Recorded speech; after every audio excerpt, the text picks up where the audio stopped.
¿Qué tal? ¿Cómo están? Buenos días. Hoy es 7 de marzo de 2019. Esto es La Redacción Abierta. Soy Rafael Núñez Huesca, @Núñez Huesca en Twitter, en la red social Twitter. Y hoy tenemos un día muy interesante. Vamos a estar juntos, si ustedes tienen a bien, como siempre les digo, desde las 12:30, que son ahora, en punto, hasta las 14:30, las 2:30 de la tarde en la península ibérica, porque en las Islas Canarias saben ustedes que es una hora menos. 7 de marzo, hoy es el tercer día del juicio en esta semana, el juicio a los golpistas en el Tribunal Supremo.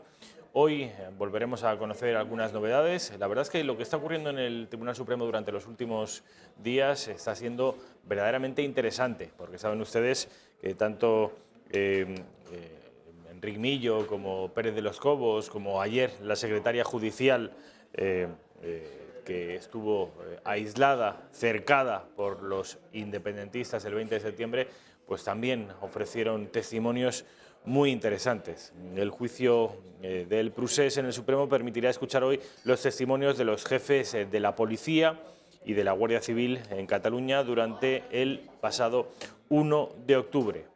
El jefe de la policía es Sebastián Trapote y el jefe de la Guardia Civil, Ángel Gozalo. Pero también están citados los primeros Mossos, el excomisario de Información Manuel Castellví y el de Planificación y Seguridad, Emili Quevedo. Esto con lo que respecta por lo que respecta al juicio a los golpistas. Pero sepan ustedes que no es solo de juicio a los golpistas vive el hombre, sino que tenemos esta semana, concretamente mañana, en tanto que hoy es día 7 de marzo, mañana 8 de marzo es el Día de la Mujer Trabajadora, lo que toda la vida ha venido denominándose el Día de la Mujer Trabajadora.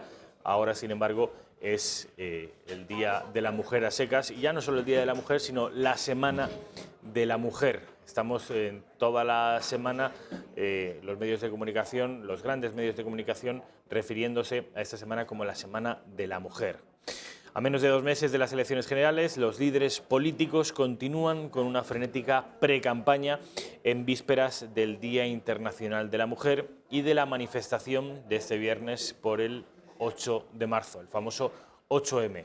Un 8M del que ya se ha desmarcado el Partido Popular al considerar partidista el manifiesto. Dice el Partido Popular que no les han dejado hueco ni espacio en esa manifestación, porque el manifiesto está politizado, dicen desde el Partido Popular, y por tanto no van a acudir a esa manifestación.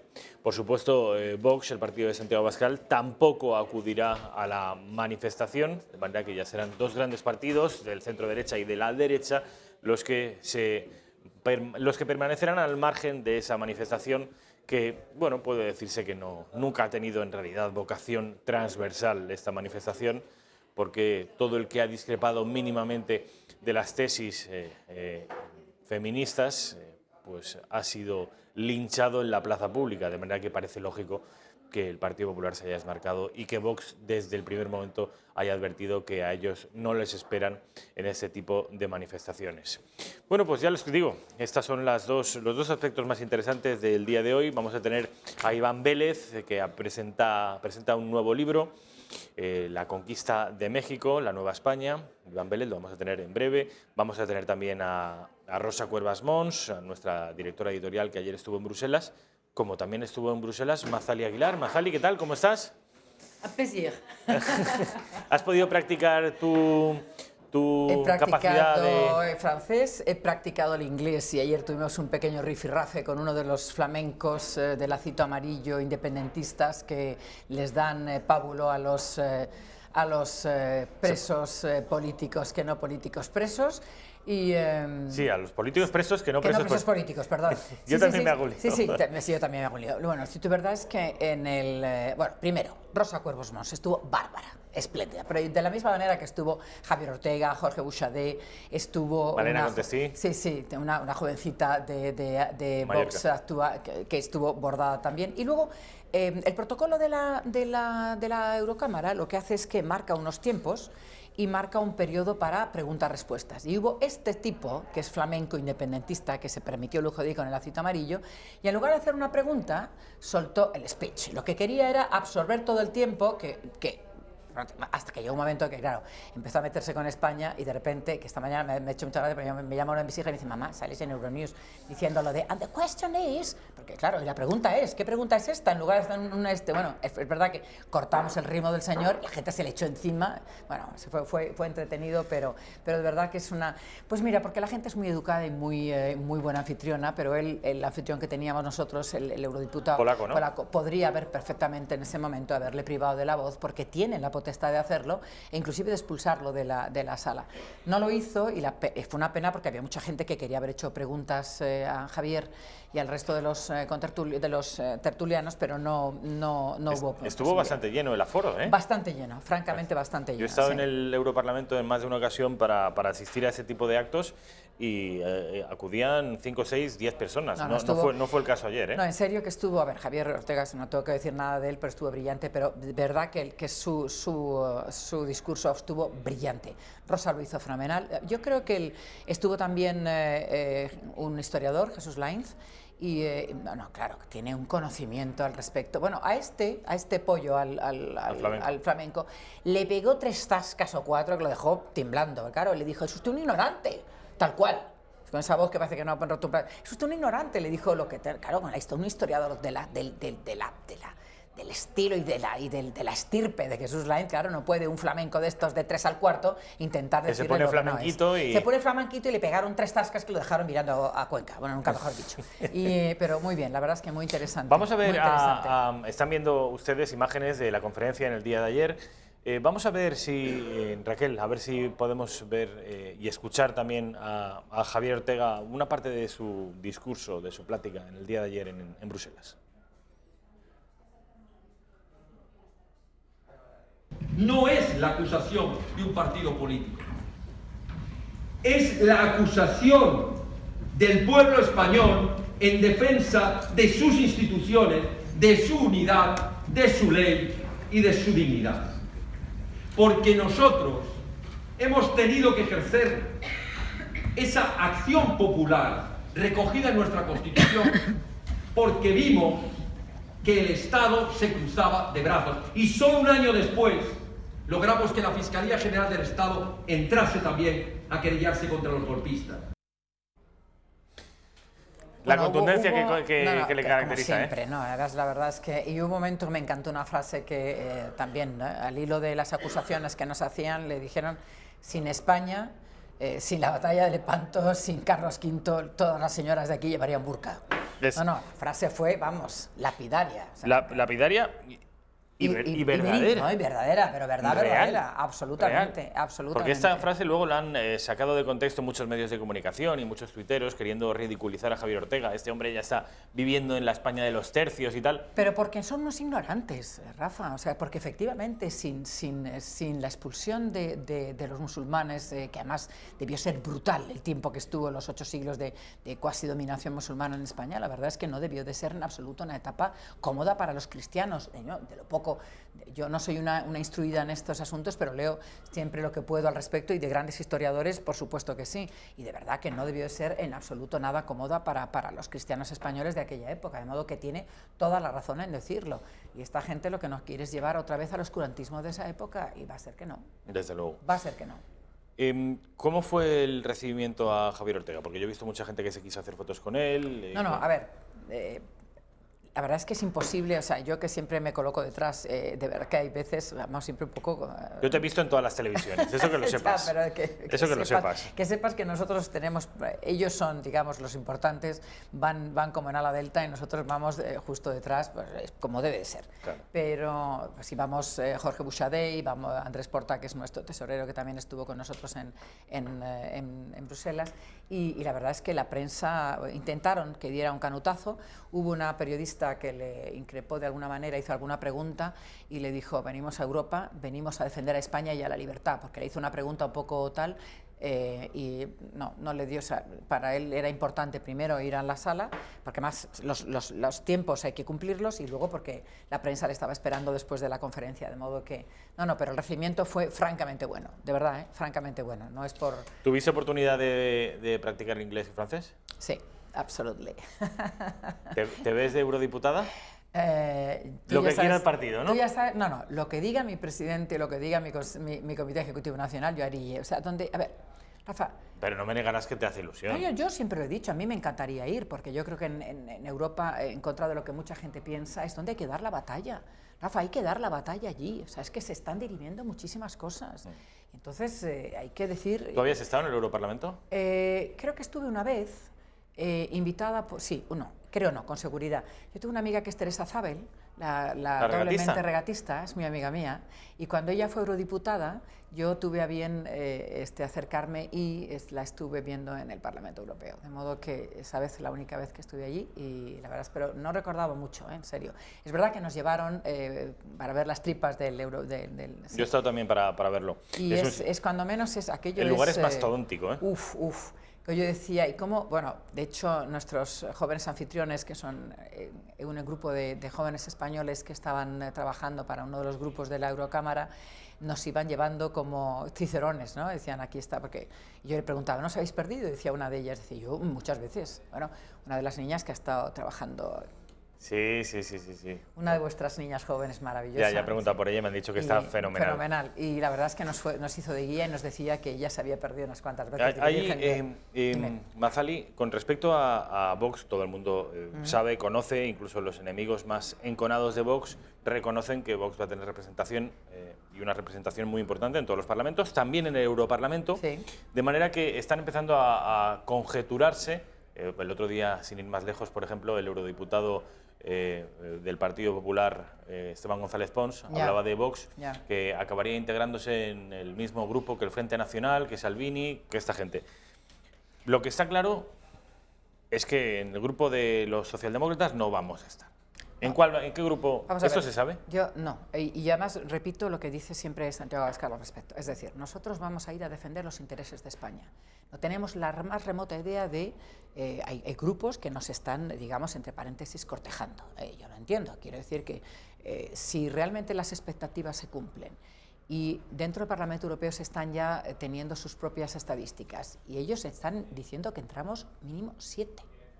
Ellos, que nosotros ya sabes que no nos podemos permitir el lujo de hacer este tipo de encuestas, pero lo cierto y verdad es que nos están cortejando. Pero Santiago lo tiene clarísimo. Vox irá al Parlamento Europeo a defender los intereses de España y los españoles. No sabemos si vamos a estar en un grupo adscrito, si iremos al grupo, lo que se llamaría hoy un grupo mixto, o vamos por libre. No lo sabemos todavía, no lo sabemos todavía. No es que estemos haciéndonos de rogar, no, es que Santiago lo tiene claro.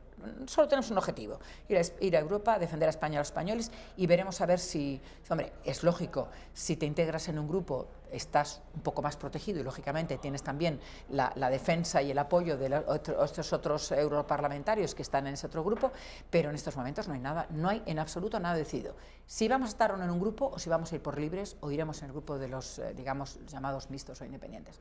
No está nada decidido. Para los espectadores que no sepan, saben ustedes que, o que no conozcan cómo funciona el Europarlamento, hay dos grandes grupos, como en casi todas las cámaras nacionales de todos los partidos, el grupo socialdemócrata, el grupo popular o de centro-derecha, y luego un tercer gran grupo, que es el grupo de centro o el grupo liberal. Y al margen de estos, en la Eurocámara, hay un grupo que se llama la Europa de las Naciones, que estarían integrado por Alternativa por Alemania, por Frente Nacional, por Matteo Salvini, y entre el centro-derecha y la derecha dura, que serían estos, hay un grupo intermedio que son conservadores británicos. Los conservadores y reformistas, sí. Que seguramente son Orbán y los gobiernos Orbán todavía no está. No está, pero seguramente lo van a echar a patadas. Exacto, eso dicen, que le van a echar a patadas de su grupo y piensan que...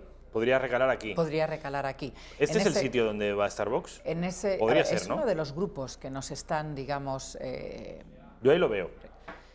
Son gente con ideas muy parecidas a nosotros. Ahí está también... ¿El polaco que organizó la conferencia pertenece a este grupo? Pertenece a RC, sí. Están también Fratelli d'Italia con Giorgia Meloni. Yo creo que la entrada de Orbán, estuvimos charlando con algunos de ellos ayer y nos decían que para ellos sería un honor y un privilegio que Orbán estuviera en su grupo, porque además, bueno, hay que tener en cuenta que ellos creo que con el Brexit pierden unos cuantos diputados ingleses que van a estar fuera, con lo cual quieren de alguna manera no perder la potencia que ellos esperan tener, porque sí que todos los eurodiputados con los que nosotros estuvimos ayer conversaciones, que fueron a vernos a la conferencia, ellos están convencidos que en las elecciones europeas de mayo, todos ellos, o sea, los grupos suyos personales, los particulares a los que defienden, van a tener un mejor resultado que lo que han tenido en las anteriores elecciones, con lo cual... Es la tendencia. Sí, ellos nos lo explicaron así y estarían encantados de que nosotros estuviésemos en ese grupo, pero repito, nosotros no sabemos en estos momentos, y yo sigo la tendencia que dice Santiago Abascal, en qué grupo y si es que vamos a estar en algún grupo. Bueno, esto con respecto de lo que ocurrió ayer, vamos a tener a Rosa Cuervas Pons, que saben ustedes que fue una de las ponentes de las conferencias ayer y lo hizo fenomenal. Por cierto, hubo un detalle que seguramente hubo un despiste en los que manejaban el audio de la sala, y el vídeo estupendo que ella había utilizado para ponerlo en algún momento, en un momento determinado de su speech, de su parlamento, se puso antes, con lo cual lo vimos 2 veces. O sea, que bien, muy bien. Bueno, más cosas. Hay una cosa que te quiero preguntar. Dime. Estaba saliendo ahora en las televisiones y es algo que, en fin, me preocupa. A saber. Tiene que ver con Vox. Parece, según ha confesado el propio abogado de La Manada, que Vox le ha ofrecido un cargo. ¿A quién? Al abogado de La Manada. ¿Y quién es ese señor? No sé cómo se llama el nombre, pero vamos, estaba, por ejemplo, ahora mismo Antena 3, Susana Griso, haciendo una entrevista, porque este hombre decía que Vox... Pues ya me sorprende. A mí también me ha sorprendido. Debe de saber más que Santiago Abascal, más que Javier Ortega Smith, más que Maciel Aguilar, porque nosotros, de momento, no hay ni una sola lista confeccionada, ni una sola lista confeccionada. De hecho, no sabemos todavía nadie dónde va, nadie en qué posición y si van. Con lo cual, que este señor se aventure a decir que Vox le ha propuesto tal... Yo no me gusta decir la palabra mentir, pero creo que no se ajusta a la verdad en absoluto, hasta donde yo sé. Me quedo más tranquilo. Y además, no sé cómo explicarte, si has escuchado a Santiago, y lo dice por activa y por pasiva, el partido intentará que en las listas, no importa cuáles, pueblos pequeños, pueblos más grandes, ciudades, vayan los mejores. Entonces... Bueno, vamos a ver, estamos recibiendo ya los periódicos, las portadas de los periódicos de hoy, que saben ustedes que a mí me gusta echarles un vistazo porque nos da la medida de cómo está la actualidad en nuestro país a día de hoy. Vamos con el primero de ellos, Raquel, El Mundo, el diario El Mundo. Este es el diario del Grupo Unidad Editorial, que dice lo siguiente. El bloque de investidura de Sánchez ganaría las europeas. Esta es una información que viene hoy en El Mundo, que luego desgranaremos, porque es una encuesta de Sigma 2 para El Mundo, que ya les puedo adelantar que el Partido Socialista arrasa en las elecciones europeas. Los 19 escaños del PSOE, 10 de Podemos y 3 de Esquerra Republicana y Bildu sumarían más que Partido Popular, Ciudadanos y Vox. ¿Y eso quién lo dice? El Mundo. Esto es Sigma 2 para El Mundo, ya digo, que luego podremos desgranar un poquito de manera un poco más rigurosa esta encuesta, porque de verdad que es preocupante lo que arroja esta encuesta. A mí no me acaba de encajar porque el Partido Socialista está muy fuerte según esa encuesta y Vox además creo que le dan, no sé si 5 o 6, que está muy por debajo de lo que yo creo que va a sacar Vox, pero bien. Bueno, ya sabes que siempre nos tiran por lo bajo, ¿no? Entonces, bueno. Debacle de populares europeos y socialistas frente al avance de liberales y derecha radical. Creo que esto es para ellos. ¿Pero eso no es un contrasentido con lo que están diciendo? Bueno, los populares europeos, el PP no le va bien, derecha radical... Pero los liberales no tienen nada que ver con el PSOE ni tal. Y la derecha radical, no sé a quién están hablando, ¿de quién? ¿De Salvini? ¿De Front Nacional? Sí. Ya, bueno, es que no tiene nada que... Bueno, no sé, la verdad es que yo le presto muy poca atención a estas... Luego veremos esta encuesta porque ya digo, a mí me sorprende y yo no creo que esto vaya a ser así porque además las elecciones europeas son las más aptas el contexto más óptimo para que Vox arrase. Yo tengo con Javier Torres, con mi compadre Javi Torres, tenemos una apuesta según la cual... ¿Pepicho, tortilla y caña o qué? Sí, incluso más. El segundo puesto de esas elecciones europeas sería para Vox. El segundo. Qué bien. Sería Partido Qué bien, Socialista, qué bien, Vox. qué bien. Es lo que creemos. Qué bien. Por eso me extraña mucho que... Sí, pues, esta, entre otras cosas porque todos nuestros espectadores y la gente que nos escucha sabe que realmente son las únicas elecciones en las que un hombre un voto. Exactamente. Al ser una circunscripción única, la misma lista es la que se vota en Cuenca, en Albacete, en Bilbao, en Palma de Mallorca o en Santa Cruz de Tenerife, con lo cual me sorprende que pudiendo ejercer realmente esa fuerza que tiene ser una circunscripción única, nos digan que estos van a ser los resultados y que el PSOE se lo va a llevar de calle. No lo sé, no lo sé. Vamos con el siguiente periódico. Estos son los editados en Madrid. El siguiente creo que es el diario El País, ¿no es así? Sí, efectivamente. Y dice... Dice que la OCDE prevé un frenazo abrupto en la economía de la eurozona este año. Ojo, porque no acabamos de salir de una crisis y ya estamos metidos en otra, según todos los indicadores. La amenaza del Brexit, la recesión en Italia y el renqueante avance de Alemania lastran el crecimiento.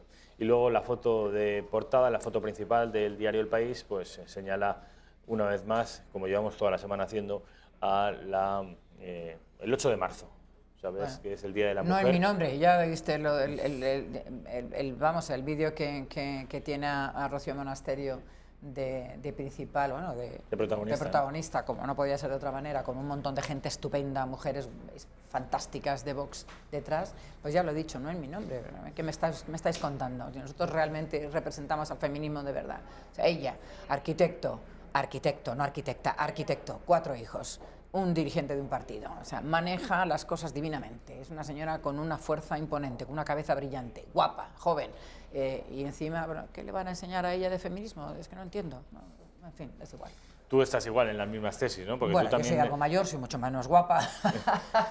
¿Tienes hijas? Tengo hijas, tengo nietos, sí. ¿Has trabajado? Sí, desde los 18 años, sí. Y sigues trabajando, de manera que otra mujer del siglo XXI que tampoco comulga con las ruedas de molino. No, yo he sido pater mater durante muchísimos años, de modo que no, con esas ruedas, a mí no me van a enseñar estas señoritas ni estas señoras nada, por decir algo, de lo que significa ser feminista. Exacto. Y además, insisto, he trabajado siempre en una época completamente distinta, he trabajado entre hombres que me han tratado divinamente, que me han tratado como uno de los suyos, he sido uno de los suyos, he estado en posiciones de nivel exactamente los mismos, me han pagado exactamente igual que los demás y muchas veces he estado en posiciones mejores que las que han tenido los hombres que han trabajado para mí, con lo cual, ¿de qué estamos hablando?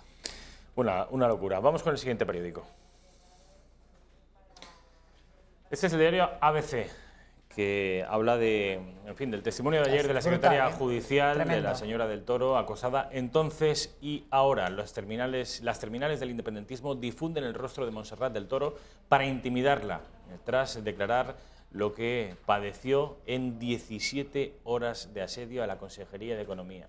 2 puntos: pedir un helicóptero, huir de la turba por los tejados, esconderse en un teatro y salir protegida por agentes de Paisano. Bueno, ¿escuchaste el testimonio este? Sí, y dicen que no hay violencia. O sea, yo comprendo la sensación de pánico que debió tener esta señora con las turbas ahí intentando agredirla. O sea, es terrible. Y todavía pretenden quitarle importancia a una situación y todavía... Están ridiculizándola, ¿eh? Está en las redes sociales. Todavía esta gentuza diciendo que no hubo ningún tipo de violencia. Ya, ¿pero qué pretenden? Pues tirar por tierra su... Es que es tan brutal su testimonio, es tan duro, Rafa, que a ver quién es el guapo que lo echa detrás cuando además tiene las personas que estuvieron intentando protegerla para poderla sacar de ahí. De verdad, es que es una vergüenza. Raquel, no sé si tenemos el testimonio de esta mujer, no la imagen, porque saben ustedes que ella ha pedido como ser testigo protegida, protegido, ¿no? Sí, pero a ver si tenemos las palabras que estremecen a cualquier persona. Sí. Vamos a son escucharlas. Tremendas, vamos. Es un muro que separa la azotea de la consellería del teatro. El murete, 1 metro, una cosa así, pero como ustedes comprenderán, yo eso no lo pude saltar. Me ayudaron a saltar ese murete. Ya en el muro miro para abajo y veo que el suelo de la azotea del teatro es mucho más alta. Pues había que descolgarse. Y salimos, el Mosu que me custodiaba junto con algunos actores y corriendo, porque a menos de 2 metros ya estaba parte de la manifestación en las puertas, y entonces con mucho disimulo corrimos hacia la derecha hasta el primer vehículo no logotipado que estaba oculto detrás de unas furgonas sí logotipadas de los Mossos d'Esquadra. A esta mujer la están ridiculizando, la están humillando en las redes sociales, están tachándola, los feministas la tachan de histérica, de haber pedido un helicóptero para salir como si fuera una especie de Rambo, y además han hecho pública su imagen que está circulando. Ella vive obviamente en Cataluña y está circulando por los teléfonos móviles de todos los independentistas y están hablando de esta señora como una butiflera, como una traidora.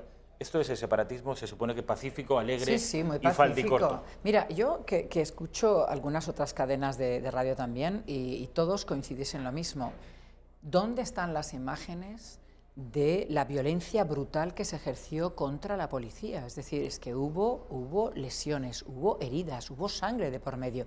Entonces, cuando una persona lleva comunicación en Moncloa, creo que se llama Carmen, no sé qué Castro, decide por órdenes superiores que ni se les ocurra a nadie publicitar esas imágenes, pero yo considero que esas imágenes deberían de estar siendo publicitadas en estos momentos para que desmontar, además de con todos estos comentarios, lógicamente, el que sí que hubo violencia y la hubo en grado extremo.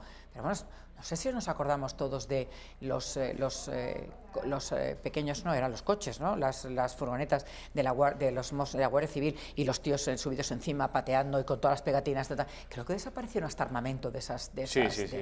Todas las armas, además armas pesadas, armas largas que desaparecieron. Entonces, ¿de qué estamos hablando? Esto vuelvo a repetir, o sea, perdóname la expresión, pero es una gentuza indecente que lo que debería estar es, pues eso. No sé por qué se largan ya de España y nos dejan en paz a todos. Si no les gustan, ¿por qué están aquí? No lo entiendo, de verdad.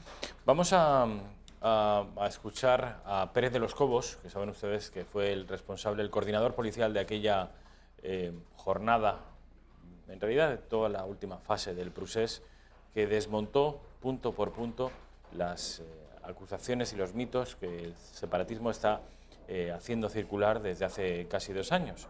Vamos a escuchar a Pérez de los Cobos, que compareció ayer y antes de ayer y soltó perlas como esta.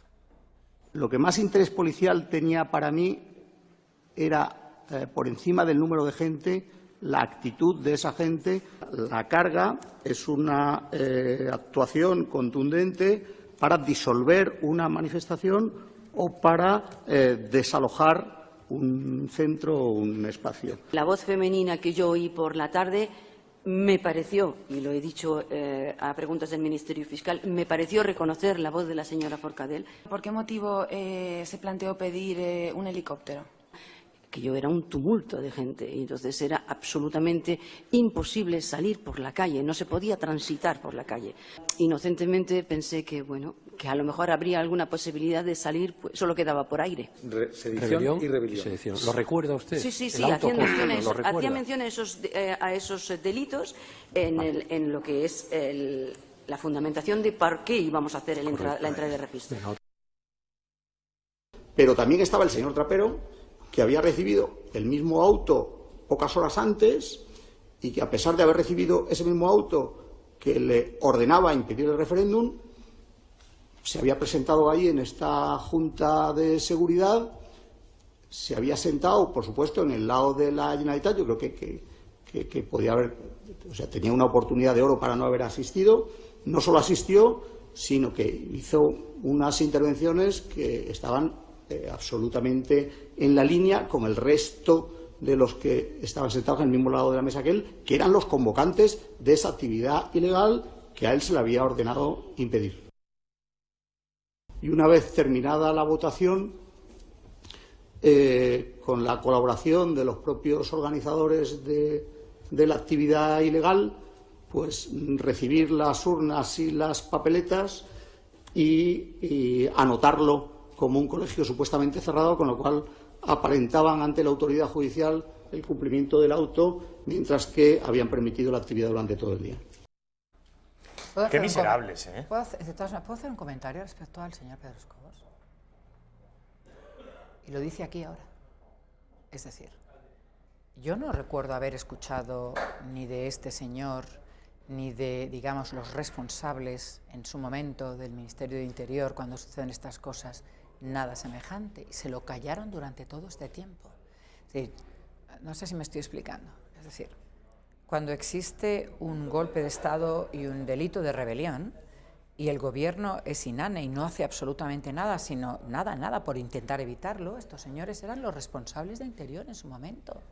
O sea, y durante todo este tiempo no fueron capaces de decir lo que estaba pasando y han dejado, ha tenido que ser en sede judicial cuando ellos dicen lo que está sucediendo. Es decir, ¿y ustedes qué hacían en ese momento? Cuando se estaban dando cuenta de lo que estaba pasando, ¿qué estaban haciendo? Ustedes eran los responsables. ¿Por qué no hicieron lo que tuvieron que hacer? No lo entiendo, Rafa. No lo entiendo. Es decir, ellos que estaban cumpliendo, pero ellos tenían que estar a defender la legalidad. ¿Y qué hacían? ¿Qué hacían? Lo dicen ahora en sede judicial, pero en su momento... Seguir órdenes. Sí, ¿y?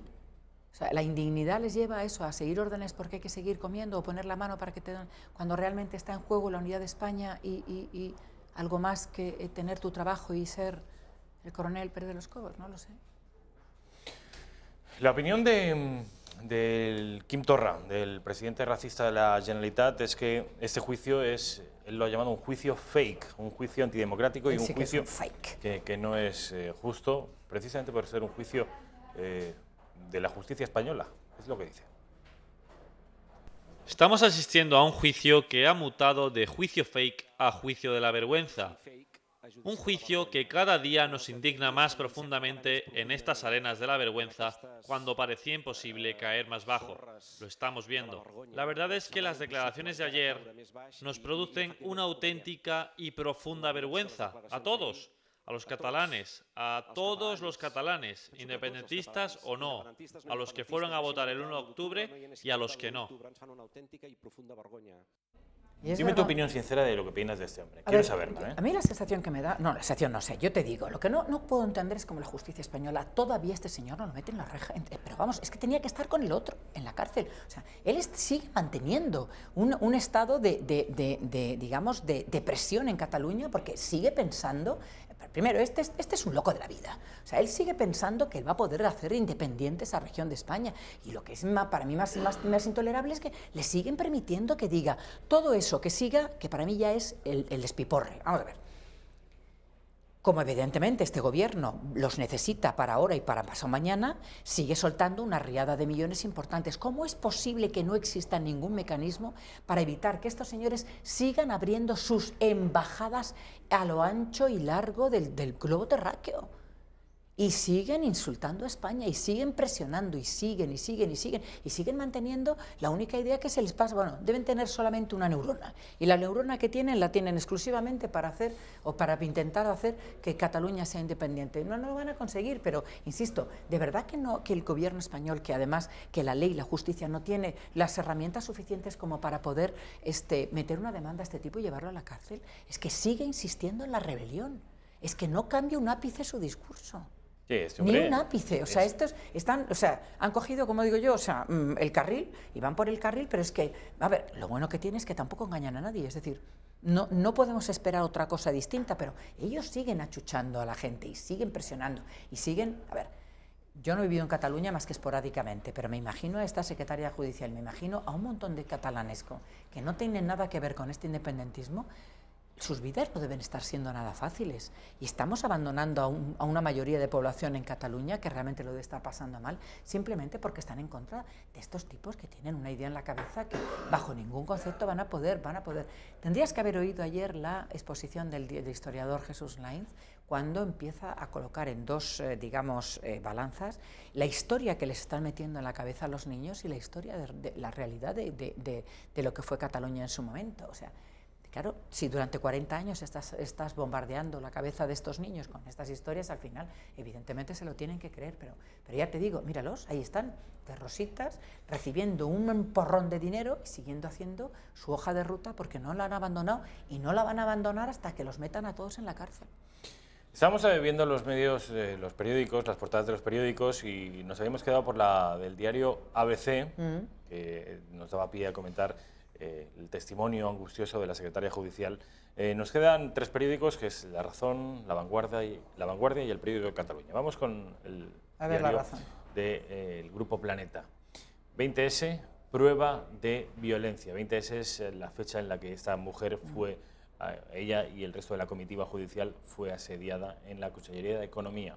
Decía esta mujer: tuve miedo cuando vi que había un tumulto de gente. Era imposible salir. La gente estaba aplastada contra el cristal y gritaban: no saldrán. Si llegan a entrar y esta señora no huye esta señora la linchan. Vamos, no tengo la más mínima duda. O sea, una turba enloquecida, que era lo que había allí, no hubieran parado en barra, o sea, hubieran arrasado y hubieran destrozado el edificio y cualquier documento que se hubieran encontrado en su camino. Que no dudo que lo hayan hecho con posterioridad, porque vete a saber dónde está toda la información o parte de la información que bueno, seguramente la habrán hecho, insisto, desaparecer. Pero entiendo perfectamente el pánico de esta señora, porque cuando vio cómo estaría la calle y la gente enardecida, pensaría, era una situación de descontrol, descontrol absoluto. De aquí no salgo. Vamos con los periódicos editados en Barcelona. El primero de ellos, el diario del Grupo Godó, La Vanguardia. Vamos a ver. La secretaria judicial pasó miedo en el registro del 20 de septiembre. ¿Por qué lo entrecomillan? Con toda la intención. Tú sabes perfectamente que los medios de comunicación... ¿Qué pasa? ¿Han dejado de saber escribir en español o cómo es eso? ¿O lo ponen entre comillas como diciendo vete a saber lo que esta señora entiende por miedo? Claro, miedo. Ellos están intentando, los medios de comunicación, incluso los que se presuponen serios, como es La Vanguardia, pues están intentando... ¿Es serio La Vanguardia? Sería en su momento, ¿no? En las facultades, yo te advierto, Mazali, que en las facultades de periodismo nos enseñan que El País y La Vanguardia son los periódicos de cabecera. arquetípicos. Son la ortodoxia del periodismo. Que yo me moría de la risa. No me sorprende, claro. El Partido Popular no acudirá a la manifestación feminista por considerarla partidista. Es el segundo titular. ¿Se caen del guindo ahora? Sí. Vale. Estos del Partido Popular se caen del guindo. Sí. En Vox no habéis estado nunca por la labor, ¿no? No.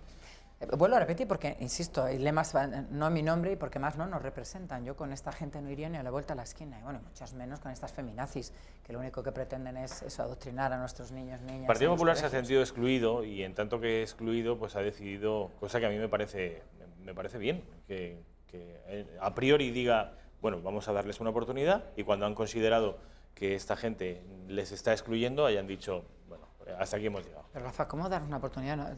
No los conocen ya de todo el tiempo que llevan con ellos sufriéndolos en la Cámara y no entiendo, se le da la oportunidad, hay que dárselo a la gente que se lo merece y a la gente que sabes que te va a responder, pero con esta gente no tienes que dar ninguna oportunidad. No hay nada que hablar. El periódico de Cataluña. Del Grupo Z. Dice, el Partido Popular se descuelga de las manifestaciones del 8M. Eso es lo que consideran más relevante en el periódico de Cataluña y destacan también sobre un fondo negro y letras blancas, cosa que también puede ser tomado con alguna consideración. La secretaria judicial tuvo miedo, otra vez como La Vanguardia, al verse sitiada por la multitud. Bueno, Mazali. Solo un comentario. A ver, a medida que el juicio va avanzando, que es verdad que el tribunal se va manteniendo y está siendo muy profesional y está, digamos, no permitiéndoles a la defensa hacer ciertas cosas, yo tengo la sensación que van a empezar a tener problemas entre ellos internamente, porque lo que se les viene encima son 20 años de prisión, con lo cual... Poca broma. Poca broma con esta historia, de modo que cuando unos están en Waterloo allí viendo todo y el otro hablando no sé cuánto, si tú estás ahí sabiendo y qué va a ser de mí y hay 20 años en lontananza entre rejas, vamos a ver qué pasa a medida que nuestra acusación popular esté haciendo una labor extraordinaria, la Fiscalía se esté comportando como Dios manda y el Tribunal esté haciendo lo que corresponde porque son unos magníficos profesionales, de modo que va a ser interesante el desarrollo. ¿Hay esperanza para España? Yo creo que sí, absolutamente, absolutamente. Yo soy muy optimista, ya lo sabes. Pero por una razón solamente, porque primero, el pueblo español es la bomba y España se lo merece. El pueblo español es la bomba y España se lo merece. Vamos a quedarnos con esa frase de Mazali Aguilar, de partido Vox, ya lo saben. Publicidad y a la vuelta estamos con Sergio López, Partido Popular de Fuenlabrada. Vamos a seguir hablando de actualidad, de feminismo, del 8M, de por qué el Partido Popular se ha descolgado de esa manifestación y también unas imágenes muy interesantes, divertidas, de la alcaldesa Manuela Carmena imitando a un turista francés y poniendo ese acento con la G que tienen los franceses que están aprendiendo español. No sé si lo has visto, ese vídeo. No, me han hablado de él, pero pues no lo he visto, ahora le he hecho vistazo. Quédense ustedes porque se van a reír.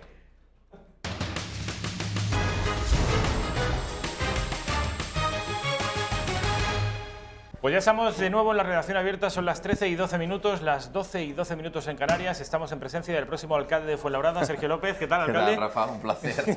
Uy, qué bien suena eso ya, ¿eh? Qué bien suena. Alcalde, que te llamaron alcalde. Sí. Bueno, ayer en la web Electomanía ofrecía una serie de encuestas en todas las comunidades autónomas y decía que se estaba reproduciendo el modelo andaluz en casi todas las comunidades autónomas. Es decir, el hecho de que hubiera una tercera fuerza en el ámbito del centro y la derecha, es decir, Vox, beneficiaba indirectamente al centro derecha, Partido Popular, y al centro, Ciudadanos, hasta el punto de que, si se ponen de acuerdo, podrían gobernar casi todas las comunidades autónomas y este efecto podría replicarse en la mayoría de los municipios importantes. De manera que vamos a ver, porque eso sí, entre vosotros y Vox entiendo que no va a dar problema, entre vosotros y Ciudadanos tampoco, pero entre Ciudadanos y Vox... Pues tendremos que hacer otra vez de hermano mayor, como hicimos en Andalucía, que es poner de acuerdo a los dos hermanos pequeños que no saben que esto de la política es mucho más que los golpes en el pecho y montar a caballo. Entonces hay que hacer otras cosas. Y entre esas cosas es plantear un acuerdo de gobierno y que ese acuerdo de gobierno, sobre todo en ciudades como Fuenlabrada, que es tan necesario como lo era en Andalucía, se pueda llevar a efecto. Y entonces en ese acuerdo de gobierno nosotros como hermano mayor, como además partido que conoce perfectamente cuáles son las necesidades que tiene nuestra ciudad, plantearemos un acuerdo base sobre el que invitaremos a ambas fuerzas políticas a que añadan lo que consideren y una vez visto, negociado y todo dentro de unos principios básicos, pues iremos a esa sesión de investidura y si los vecinos quieren y los partidos pequeños se ponen de acuerdo con el hermano mayor, pues seré investido alcalde de mi ciudad. Bueno, pues ojalá así sea porque nos conviene un cambio de gobierno a nivel nacional, nos conviene, por ejemplo, en mi tierra valenciana, un cambio de gobierno también a nivel autonómico, en Andalucía este cambio ya se ha producido y nos conviene que el centro derecha y la derecha se pongan de acuerdo. Bueno, es una noticia que no es una noticia en absoluto de alcance, no es una noticia que vaya a abrir telediarios, pero es una noticia que he estado viendo esta mañana y me ha resultado simpática. Declaraciones de la alcaldesa de Madrid, Manuela Carmena, que recibió en el día de ayer en la Plaza de la Villa a la alegre cofradía que esta tarde, por ayer, enterró la sardina y puso a los carnavales para dar paso a la Cuaresma. Saben ustedes que ayer empezaba la Cuaresma con el miércoles de ceniza. La alcaldesa aseguraba que la sardina es, ojo, una belleza indiscutible, es brillante, azul y plata, llena de propiedades. La sardina se refiere, igual que el vecindario de Madrid, que, como la sardina, es un pueblo humilde que sabe que el humilde está lleno de estética y belleza. Repito, la sardina es brillante, azul y plata. Bueno, no quiero que me des tu opinión, quiero primero que veas el vídeo porque además la mujer intenta imitar a un turista francés, que le llama la atención a ese presunto turista francés que en Madrid tengamos un pescado tan bueno. Y entonces la mujer se pone a hablar medio en francés, medio en español, con un acento, en fin, mejor que lo vean. Y por eso me parece muy bien que este año tenemos una nueva tradición. Tenemos un cofre de la hoguera. Ahí vamos a meter todo lo que no queremos, todo lo que nos dificulta la vida. Vamos a meter todo lo que no queremos, ¿no? Pues adelante en ello, ¿no? Vale. Y luego yo os quería decir que ya sabéis que otras veces hemos hablado de esta gran ciudad que todos sabemos que le falta el mar, pero que tiene la característica de tener el mejor pescado del mundo. Es una cosa que cuando vienen turistas a Madrid se quedan un poco sorprendidos. Y yo creo que nos preguntan a veces con ese acento extranjero, pero ¿cómo es posible que si en Madrid no hay mar, esté aquí el mejor marisco y el mejor pescado? Bueno, no se lo decimos, es una de las incógnitas de Madrid.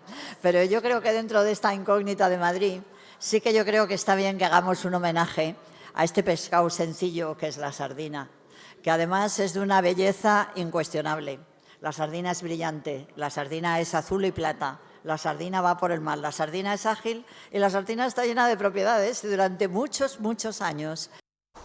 Tengo la mejor chirigota, tío, es que es buenísima. Es buenísima para hacer el ridículo, pero oye, es la alcaldesa de Madrid, a mí me da vergüenza que la alcaldesa de la capital del Reino de España pueda tener tan poquito pudor personal. O sea, es que, de verdad, estábamos ahora aquí riéndonos porque, o sea, la escena es cómica. O sea, es que en el Falla no lo hubieran hecho mejor. Imposible hacerlo mejor. Imposible. La sardina va por el mar, la sardina por el mar, si la tomas en espeto está buenísima, quiero decir, es ridículo. Es ridículo y además luego también es una falta de respeto a todo lo que representa ayer, miércoles de ceniza, el inicio de la Cuaresma, el inicio, bueno, pues de las preparaciones de Semana Santa, de algo tan español y tan respetuoso y que lleva detrás a tantísimos fieles en la fe, y que esta señora venga a hacer semejante, permitirme, gilipollez delante de las cámaras de televisión, y que encima sea la alcaldesa del Reino de España. Menos mal que tenemos al mejor candidato que podíamos tener al frente del Partido Popular, Almeida, que estas cosas, vamos, estoy convencidísimo que no las va a hacer, vamos, no las va a hacer. En fin. Bueno, hablando de Almeida, saben ustedes que Martínez Almeida es el candidato por el Partido Popular a la alcaldía de Madrid, que las encuestas le dan muy bien. Vamos a ver si esa triple alianza entre el centro-derecha y la derecha consigue aupar a Martínez Almeida al frente del ayuntamiento, y nos quitamos de encima a esta señora. Ayer habló Martínez Almeida, refiriéndose a unas declaraciones de Irene Montero en las que decía que había estado pensando, ojo, he estado pensando esta noche y creo que deberíamos implantar una asignatura de feminismo. Esto no es, como les digo, en base a una serie de estudios y de años de investigaciones psicológicas para intentar implementar... No, esto es que estuvo pensando la mujer y dijo, pues vamos a implantar una asignatura de feminismo. Eso es lo que dice Martínez Almeida al respecto. Bueno, creo que la izquierda hable de feminismo es como cuando habla de creación de empleo o como cuando habla de memoria histórica. Es decir, no tiene legitimidad ninguna para hablar cuando está patrimonializando y apropiándose del concepto de feminismo. Desde luego yo no soy partidario de que haya una asignatura de feminismo, en este caso en la educación, auspiciada por la izquierda, porque ya sabemos en lo que lo van a convertir, en un feminismo sectario, en un feminismo excluyente, en un feminismo que pretende repartir carnés de buenos y de malos. Completamente de acuerdo. Además, en estos días, y con lo que se está viendo hoy, se va a venir mañana, estamos viendo cómo la izquierda está, como bien decía mi compañero Almeida, instrumentalizando a la mujer. Y sobre todo, lo peor, estigmatizando a la mujer que no piensa como ellos dicen que hay que pensar. Esta superioridad moral que la izquierda, bueno, pues ha intentado llevar como bandera en muchísimos aspectos, está ya no rozando, sino ha sobrepasado lo absurdo, lo ridículo, lo preocupante, y me atrevería a decir que incluso en algunos casos, como hemos visto en la carta esta del colegio, que los niños tenían que estar castigados y tal, tremendo, lo ilegal. Entonces, la defensa de la mujer se hace con hechos concretos, se representa y se pone encima de la mesa con realidades, como por ejemplo, y hablo de un partido político, yo creo que la defensa de la mujer es algo social, no solamente político, aunque alguien quiera instrumentalizarlo políticamente como está haciendo la izquierda, y es, en el plano político, teniendo, como ha tenido el Partido Popular, la primera presidenta de la Comunidad de Madrid mujer, la primera presidenta del Senado, la primera presidenta del Congreso, es decir, alcaldesas. Nosotros no somos de cuotas, nosotros somos de valías, de personas. No somos de, no, como es mujer, la voy a estigmatizar y la voy a proponer para que, si la estás tirando por tierra, porque ya la estás haciendo menos en el momento que intentas favorecerla con algo. No necesitan de esos favores, se valen perfectamente por ellas mismas, como nosotros por nosotros mismos. Aquí hay un conglomerado de cuestiones ideológicas que, aunque ellos crean que va en favor de la mujer, lo que hace es desprestigiar a la mujer con sus ideas. Yo también estoy en contra de una asignatura para el feminismo. Estaría en todo caso a favor de que se estudiara en las aulas qué es un emprendedor, qué es un empresario, cómo se fabrican empleos para mujeres y para hombres, y sobre todo dejar de estigmatizar a la mujer que no piensa como ellos dicen que hay que pensar. Y colectivizarla, que es un término también que utilizó Pablo Casado el otro día. Bueno, que la mujer no es un colectivo. El colectivo forma parte de la izquierda. Hago un colectivo, pongo a alguien que controle el colectivo y remuevo el colectivo. Y uso el colectivo para mis fines políticos. Esto es la izquierda, y esos hechos colectivistas ya los hemos conocido en la historia de Europa y hemos visto dónde han llegado. Y no tienen el menor pudor de seguir esa hoja de ruta que siguieron esos grandes dictadores. La ventaja es que vivimos en un país con una democracia fuerte, consolidada, con una constitución y un Estado de Derecho, y sobre todo con políticos y con personas, no de la política, sino de todos los ámbitos comunicativos, etcétera, etcétera, que entendemos que la libertad debe ser el eje de todas nuestras decisiones y no el estigmatizar, el colectivizar, es decir, el marcar, el señalar, como se han hecho, como decía, en otras épocas tristes y sombras y oscuras épocas de la historia de Europa. Sergio, tú el próximo 8 de marzo, que es mañana, ¿vas a hacer huelga? ¿Vas a estar en la manifestación? ¿Vas a manifestarte? Yo voy a trabajar. Es que a mí me han enseñado que las cosas en la vida se consiguen trabajando. no se consiguen... Pero un poco de solidaridad con el feminismo. No, pues por eso soy súper solidario y voy a trabajar. Y voy a trabajar además con una jefa de prensa, con una jefa de campaña, con una portavoz adjunta, con una presidenta de Nuevas Generaciones, mujer y concejal, con una coordinadora general de mi partido, todas mujeres, y van a trabajar conmigo, como llevo trabajando con ellas muchos años. Salvo mi secretario general, todas las personas que están en mi núcleo más cercano, mis colaboradores más cercanos son mujeres, pero no porque sean mujeres, sino porque valen mucho. Es que yo ahora cuando tenga que hacer una lista electoral y tenga que plantear la absurda cremallera paridad y tal, oiga, y si las 9 primeras personas que yo quisiera llevar al frente de mi lista son mujeres, no las puedo llevar. No las puedo llevar. Y si fueran hombres, no los puedo llevar. Porque hay una ley que dice que es que tengo que llevar a un hombre y una mujer, un hombre y una mujer. ¿Pero por qué? ¿Por qué tenemos que cumplir con semejante cuestión absurda? Porque a lo mejor las 9 primeras, o las 10 o las 15 primeras, serían mujeres. Y no las voy a poder llevar. Y voy a tener que dejar a personas, mujeres válidas, fuera de una lista electoral, porque hay una ley que dice que es que así se las protege. Pues no se las protege, se las expulsa. ¿Cuál es la idea de feminismo que tiene el Partido Popular? Bueno, pues lo ha resumido el partido en un vídeo. Ya ven ustedes que últimamente vengo trayéndoles algunos vídeos del Partido Popular porque tengo la sensación de que el Partido Popular está mejorando en cuanto a su comunicación audiovisual, en la mercadotecnia política. Por cierto, ¿le siguieron llamando por teléfono? Sí. Me han seguido llamando y he contestado, he hablado, bien. Para que veas la influencia que tiene este programa. Totalmente, no me cabe la menor duda del programa y el presentador. Pero vamos a ver ese vídeo en el que mujeres del Partido Popular reivindican lo que para ellas son las verdaderas causas feministas, que tal y como decía Sergio, no son palabras, son hechos, y en este caso premios y medallas que el Partido Popular se pone, y ustedes comprobarán que se pone seguramente con justicia. Vean. En España, con el gobierno del Partido Popular, hemos reducido la brecha salarial casi 5 puntos. Y nos sentimos orgullosas. Fue un gobierno del Partido Popular el que por primera vez en España reguló el teletrabajo. Y nos sentimos orgullosas. Desde el Partido Popular impulsamos el Pacto de Estado contra la violencia de género y lo aprobamos. Y nos sentimos orgullosas. Durante el gobierno del Partido Popular se logró la cifra récord de mujeres con contratos indefinidos. Y nos sentimos orgullosas. Con el gobierno del PP, las pensiones de las mujeres trabajadoras con hijos e hijas se incrementaron un 15%. Y nos sentimos orgullosas. Somos la garantía de la igualdad entre mujeres y hombres, siempre. Que no hablen por nosotras.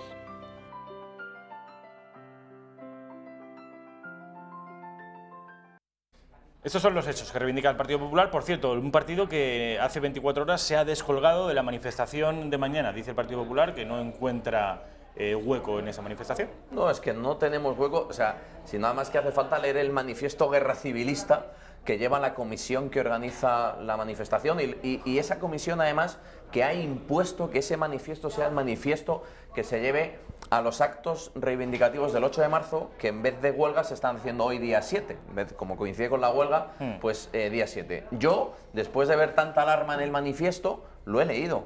Es que no es un manifiesto en favor de la mujer, es un manifiesto filocomunista en contra del hombre, en contra de los derechos, en contra de las libertades y con ánimo de imponer.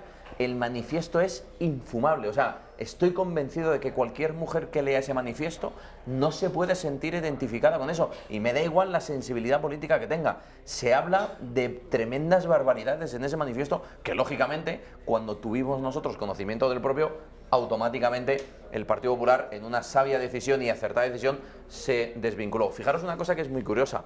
La vicepresidenta de la Federación Madrileña de Municipios en la Comisión de Igualdad es concejal mía, mi portavoz adjunta, y me decía: Sergio, qué raro que no me estén llamando para consensuar el manifiesto, para consensuar tal. Fijaros hasta qué punto se instrumentalizan las instituciones, que ni tan siquiera en la Federación Madrileña ni en la Federación Española se ha llevado o se ha intentado llevar un común acuerdo de manifiesto, y lo que han hecho ha sido imponerlo. Imponer un manifiesto que lógicamente nosotros jamás hubiéramos firmado y del que nos hemos salido de esa manifestación y de la que nosotros en Fuenlabrada hoy también hemos decidido, lógicamente, salirnos tanto como Partido Popular como la asociación Mujeres en Igualdad ha decidido no formar parte de algo que no defiende a la mujer, sino que lo que provoca o lo único que está intentando es lo que siempre ha hecho la izquierda, si es que es su hoja de ruta, dividir España, dividir a los españoles, y ahora está dividiendo a las mujeres y está enfrentando a los hijos con las hijas, los hermanos con las hermanas, las mujeres con los hombres. Es que es una tremenda vergüenza, es que así no se evoluciona en nuestro país y no vamos a llegar a ningún sitio si la izquierda vuelve otra vez a la Moncloa, si la izquierda vuelve otra vez a gobernar España. Por eso es importantísimo concentrar el voto en el partido que la gente quiere que gobierne. Y por lo que vemos en las encuestas, lo que percibimos en la calle, la gente quiere que gobierne el Partido Popular. Concentremos y apoyemos a Pablo Casado y al Partido Popular. Las encuestas, lo que dicen las encuestas. Bueno, pues hemos visto la portada del diario El Mundo. Vamos a ver si podemos ver otra vez esa portada del diario El Mundo, que a mi juicio es un poco alarmante, porque trae una encuesta que no me gusta nada. Dice el diario de Unidad Editorial que el bloque de la investidura de Sánchez, es decir, el Frente Popular, ganaría las europeas. ¿Por qué? Porque los 19 escaños del PSOE, los 10 de Podemos y los 3 de Esquerra Bildu sumarían más que Partido Popular, Ciudadanos y Vox. Les prometía que íbamos a tener desglosada esa encuesta de Sigma 2 y como lo prometido es deuda, aquí la tienen. Vamos a verla. Encuesta de Sigma 2 para las elecciones europeas, ya saben, esas que se votarán el próximo 26 de mayo. Nada más y nada menos que el 28% caería para la saca del Partido Socialista, 19 eurodiputados. El Partido Popular, 13, con un 20% de voto. Unidos Podemos, 15,6% de voto y 10 eurodiputados. Ciudadanos, 15,1%, 9 eurodiputados. Y Vox, 8,4%, 5 eurodiputados. A mí hay muchas cosas aquí que me chirrían. De hecho, lo único que no me chirría es lo de Ciudadanos, que me encaja más o menos. Tenía 2, que suba a 9, que es una subida enorme. Bien, me lo creo. Podemos, 10 eurodiputados y el 15%, a mí se me antoja mucho. Yo le doy un 10% de voto como máximo. Vox yo creo que va a tener más que ese 8,4%, yo creo que estará en torno al 10 o al 12%. Por supuesto, lo del Partido Socialista, aparte de que me irrita bastante, es que no creo que esto vaya a ser así. 19 diputados, una diferencia tan abultada con respecto del PP, pues me extraña mucho. Y el PP yo no le veo. Quizá estarán con un empate técnico con el PSOE, quizá el PSOE pueda sacar un eurodiputado más, pero esta diferencia tan abismal me parece... A ti no sé, Sergio, ¿qué te parece? Bueno, yo creo que además debemos, además de la encuesta, que yo sabéis que siempre comento lo mismo, las encuestas son fotografías del momento y en todo caso con las cocinas que correspondan, ¿no? Pero hoy decía nuestro presidente Pablo Casado en una entrevista que le hacía a Carlos Herrera en la COPE, y lo decía además con toda la humildad del mundo, y con todo el respeto a que cada uno vote en la circunscripción que quiera, a quien quiera. En este caso es circunscripción única, pero hablaba un poco de lo que cuesta un diputado en unas elecciones generales, ¿no? Y cuando hablaba de eso, él decía que cada uno vote a quien quiera, pero que tengamos en cuenta que el arrastrar voto hacia otras formaciones políticas que no van a conseguir ni tan siquiera representación parlamentaria, va a suponer que esos restos de votos vayan favoreciendo a la izquierda, en este caso al Partido Socialista como bloque potente, porque Podemos está, yo creo que en el inicio de su desaparición como partido político, ¿no? Entonces, es muy importante que si queremos que gobierne el Partido Popular y si queremos que el partido hegemónico del centro derecha que arrastra todo lo que está a la derecha del Partido Socialista gobierne, le apoyemos. En circunscripciones como Madrid o en otras regiones que tienen en juego muchísimos más diputados, este efecto digamos que disminuye. Se reduce. Pero claro, es que estamos hablando que nos vamos a jugar en esos empates técnicos de los bloques de centro-derecha y de centro-izquierda, nos vamos a jugar la gobernabilidad de este país por pocos diputados. Con lo cual, esto no es un llamamiento de voto útil, es un llamamiento de ser práctico, de que si creemos en la ideología del PP, como se pueda creer en la de Vox, que tienen unos principios en los cuales estamos completamente de acuerdo y en otros que nos distanciamos, votemos aquello que se hace común y para que se haga común votemos al partido que tiene la posibilidad de tener el gobierno. Esto va a pasar en las elecciones generales y en estas elecciones europeas, aun siendo circunscripción única, sí que es importante, fijaros, si añadimos sumando lo que en un momento dado pueda tener el resto del voto del centro-derecha, sumándole además que la cocina favorece más a la izquierda que a la derecha, yo estoy convencido que el Partido Popular podría quedar incluso por encima del Partido Socialista.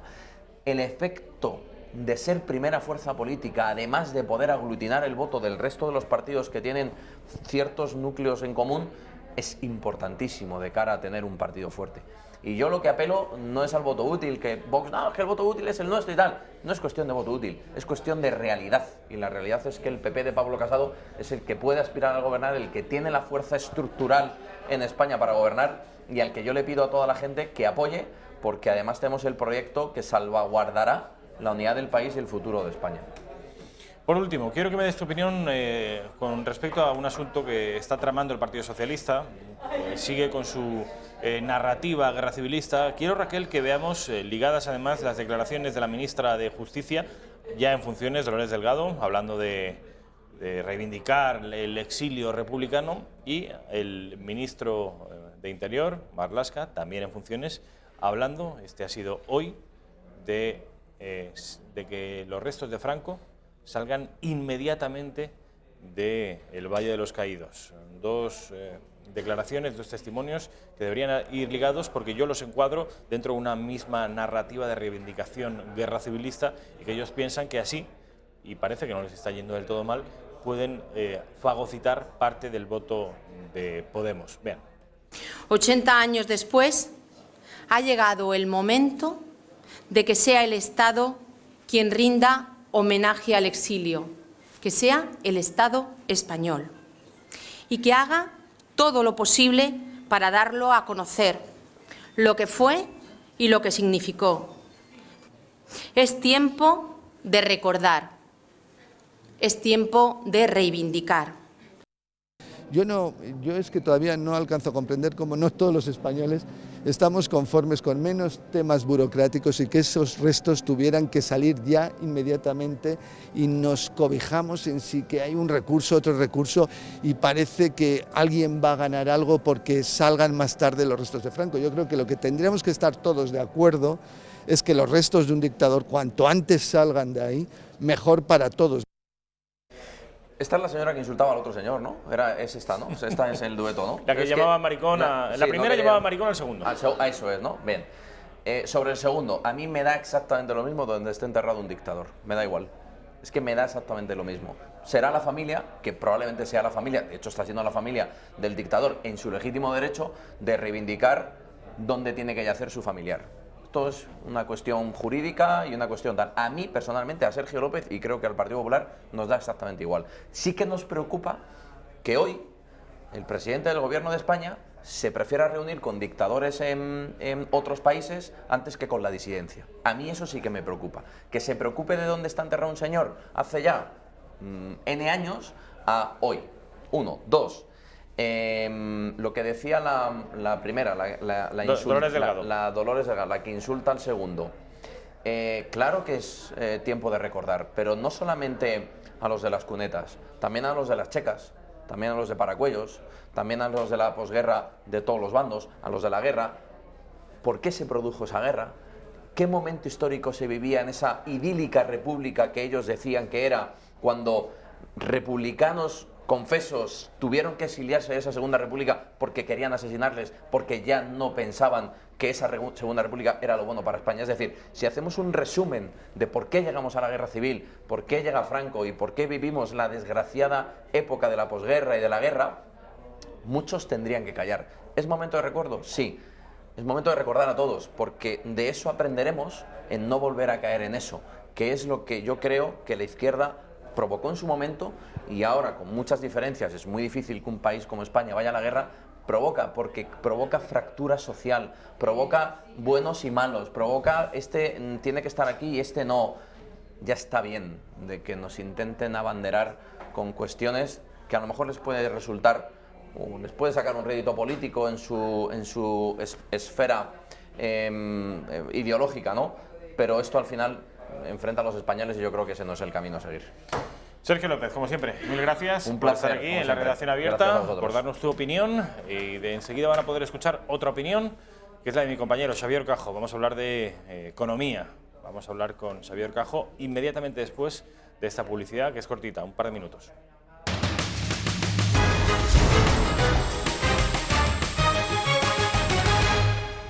Pues ya estamos de vuelta en la redacción abierta, son las 2 menos 20, 1 menos 20 en Canarias. Xavier Cajo, ¿cómo estamos? Buen hombre. Buenos días. Buenos días. Xavier Cajo nos va a hablar una vez más de un asunto que no dejará de ser noticia en los próximos días, semanas y meses, incluso años, porque estamos en un periodo de transición, creo yo, entre los combustibles llamados fósiles y los nuevos combustibles que no sabemos cuáles serán, si eléctricos, de hidrógeno, solar, pero lo que es seguro es que sus hijos, incluso antes, los coches que conducirán no llevarán ni gasolina ni gasóleo. Y en ese periodo de transición están ocurriendo cosas, como por ejemplo, ¿Xavier? Sí, como por ejemplo que hay alguien que está jugando con una tremenda hipocresía y que nos dice que crea un ministerio de transición ecológica. Estoy hablando de Pedro Sánchez, como ya habrán deducido ustedes, ¿no? Bueno, y sin embargo, las ayudas para que alguien cambie a una tecnología que no produce contaminación, sea pues, una tecnología de gas licuado o una tecnología eléctrica, pues son escasísimas y la mitad de lo que nos habían prometido. Es decir, que es muy normal que ustedes vayan a comprarse un coche eléctrico porque son conscientes del problema y quieren superar ese asunto, y porque además harán economía, porque es más barato de mantener un coche eléctrico que uno de combustión, y se encuentren que les digan en el concesionario, mire, es que las ayudas se han acabado, es que las ayudas ya no... Hay una tela de araña de ayudas que tienen que dar las autonomías, otras los concesionarios, otras los no sé qué, que están sometidas a un números clausa. Y entonces se acaban. Y entonces, eso es un problema porque además resulta que las ayudas que se dan aquí a la compra de un nuevo coche eléctrico son un 23,5% menores que las que dan en Francia. Macron es más decididamente medioambientalista que Pedro Sánchez, y esto hay que decirlo. ¿Por qué? Pues mire, 23% más de ayudas es mucho, ¿eh? Es casi un 25%. Y luego... Tienen más perras que nosotros, Xavier, también, bueno, tienen más perras que nosotros, depende. También son mucho más que nosotros y el coste de la medida es mayor. Además, la sustitución tiene que ser ordenada, cosa que en Francia han entendido muy bien. Que cambie lo primero el transporte ligero, que es lo que más contamina, ¿verdad? El usuario también, que se cree la conciencia está muy bien, pero ese nos preocupa un poquito menos. Que dé ejemplo la administración. Que cambien los camiones de basura, que cambien los coches públicos, que cambien luego los camiones, las furgonetas, el transporte en general. Y luego hablamos del consumidor. Y al consumidor se le va cambiando la idea, se le va cambiando el gusto y se le va pasando hacia los vehículos no contaminantes sobre la base de que hay que ayudarle en la compra del coche. Ese es un criterio bastante universal. ¿Están de acuerdo casi todos los gobiernos europeos? Ahora bien, en Francia va más allá y dice, oye, ¿y si va a haber pronto coches de segunda mano eléctricos? Dice, ¿y esos qué? Dice, esos también los subvencionamos. Si tú te compras en Francia un coche de segunda mano eléctrico, te van a dar 2.500 euros de ayuda. Ah, pues esas obras son amores y no buenas razones, ¿no? Eso sí que conduce más cosas sobre el coche eléctrico en España. El coche eléctrico no puede competir, si no lo pones más barato, que los coches normales de combustión. Y es más caro, en España es más caro que los de combustión. El más vendido de coches de combustión en el año 2018 es el SEAT modelo León, que cuesta 19.270 euros. Bueno, pues los coches eléctricos, por ejemplo, el más vendido, vamos a más vendido por más vendido, de los eléctricos aquí es un modelo de Nissan que se llama Leaf, 24.800 euros. Claro, pese a las ayudas. Entonces dices, hombre, pues hay quien todavía se tiene que comprar porque no puede con otro precio un coche de combustión. Y eso necesita un impulso distinto, necesita de un gobierno que si dice que quiere presumir de ser el campeón de la transición ecológica, pues que predique dando trigo y que no se acaben las ayudas en el mes de mayo, que es lo que está pasando en España, y que dependa del concesionario si quiere vender que él... Claro, pierda 1.000 euros y abone. No, esto no es serio, no es serio. No podemos fiarlo a eso. No es serio, no es nada serio. ¿Cuántos compradores optan a las ayudas en un año en España? 4.000. ¿Cuánta expectativa podrían beneficiarse de estas ayudas? Pues se calcula que entre 8 y 10.000, es decir, el doble. Lo claro es que a la que llegan los primeros 4.000 se acaban las ayudas. ¿Y entonces qué hacemos? No tiene ni pies ni cabeza. Si jugamos, que este es un asunto muy serio, queremos un mundo con menos emisiones, queremos unas ciudades menos contaminadas, está muy bien, pero hagamos las cosas bien, porque si no esto es una tomadura de pelo. Todo esto lo pueden leer en un informe de una de estas plataformas de comparación que se llama Help My Cash y que viene a exponer todas estas cosas que yo les he ido contando. Más lo de Francia, que lo vivo en directo porque tengo amigos que se dedican a este negocio en Francia y me van pasando las novedades y las tengo muy acreditadas. Helpmycash.com, ahí podrán ustedes comprobar que si tienen intención de comprarse un coche eléctrico, más les vale que corran. Bueno, o que corran o que se miren los de gas licuado, que tienen una oferta un poco más estable y unos precios un poco más bajos. Yo me acabo de comprar un coche hace un mes y medio. Hay un enorme volumen de compras, hay que esperar para conseguir un coche de gas licuado. Hay un enorme volumen de compras de furgonetas de reparto que están pasándose del diésel al gas licuado. Y además hay unas pequeñas ayudas que también se acaban, pero en fin, hay mucha gente que está haciendo esa transición y que se trata es un concepto un poco más simple que el de la batería del coche eléctrico. Hay más lugares donde enchufar una suministradora de gas licuado, ¿no? Xavier Cajo, mil gracias, como siempre. Quiero que vean la siguiente información de mi compañera, también una persona a la que yo admiro mucho, Alicia Rubio. Ayer estuvo por aquí y saben ustedes que va a acudir al Club de Amigos de Intereconomía. A ver si podemos ver esa imagen. Alicia, cuándo es la conferencia, dónde pueden llamar para acceder a ella. Ahí tienen ustedes, conferencia de Alicia Rubio. El adoctrinamiento inconsciente hacia nuestros pequeños. El martes 12 de marzo a las 6 de la tarde. Conferencia de Alicia Rubio. ¿Dónde pueden llamar para guardar su plaza? En el 91 616 2464 o en club@intereconomia.eu. Yo no me lo perdería, porque ayer estuvo aquí y dejó muy buen sabor de boca, anteayer, perdón, por mejor decir, y dejó un muy buen sabor de boca. Bueno, ya tenemos aquí, como por arte de magia, ha desaparecido Xavier Cajo y ha aparecido Iván Vélez. Iván, ¿qué tal? ¿Cómo estás? Iván Vélez, que tenía yo muchas ganas de verlo porque viene con novedades. Viene con en vez de con un pan, con un libro bajo el brazo. Es un libro que ya venimos anunciando desde hace tiempo, pero que por fin está aquí. Lo tenemos en material, o también, si quieren ustedes leerlo vía e-reader, que se llama, que es el libro electrónico, pues también está disponible. Es de la esfera de los libros y me gustaría que mi compañera Raquel le hiciera un barrido de esos que haces tú tan chulos en primer plano, primerísimo primer plano a la portada, porque es una portada que merece la pena y que yo, desde que la conozco, hace ya casi un mes, le llevo diciendo a Iván que es una portada que venderá libros por sí misma, porque está muy bien diseñada, porque aparece un morrión, porque aparecen dos espadas, porque además el título es perfecto, porque en muy poquitas palabras describe todo lo que es por dentro. Y aparte hay un subtítulo, el título es La conquista de México y el subtítulo es Una nueva España, ¿no? Una nueva España. Que es perfecto, que es maravilloso. Bueno, Iván, cuéntanos. El libro ha salido ayer, tengo entendido, miércoles de ceniza. Bueno, yo te dije que el primer sitio que íbamos a presentarlo es aquí. Y ha cumplido su palabra. Ha cumplido su palabra. Además, uno de los protagonistas principal quizá de la conquista de México, que es Hernán Cortés, es un hombre al que Iván conoce muy bien. No en vano le dedicó su penúltimo libro, el mito de Cortés. Eso es. De manera que habrás nadado en aguas conocidas, ¿no? Pues he nadado en aguas conocidas, pero lo cierto es que revisitando esas aguas he visto otras corrientes, por seguir con la metáfora, ¿no? Qué bonito. Es decir, que de algún modo los textos clásicos, las relaciones son tan ricas que admiten pues, muchas visitas, muchas interpretaciones, la percepción de muchos matices, más que interpretaciones. No se trata de ahora de buscar originalidades que no vienen al cuento, sino que uno vuelve a la historia verdadera de la conquista de Nueva España, por ejemplo, de Bernabé del Castillo, y si uno va buscando a Cortés ve un tono, pero si uno va buscando pues, a otros compañeros de Cortés ve otro. Entonces, en ese sentido, creo que es muy recomendable revisitar esas fuentes clásicas de vez en cuando.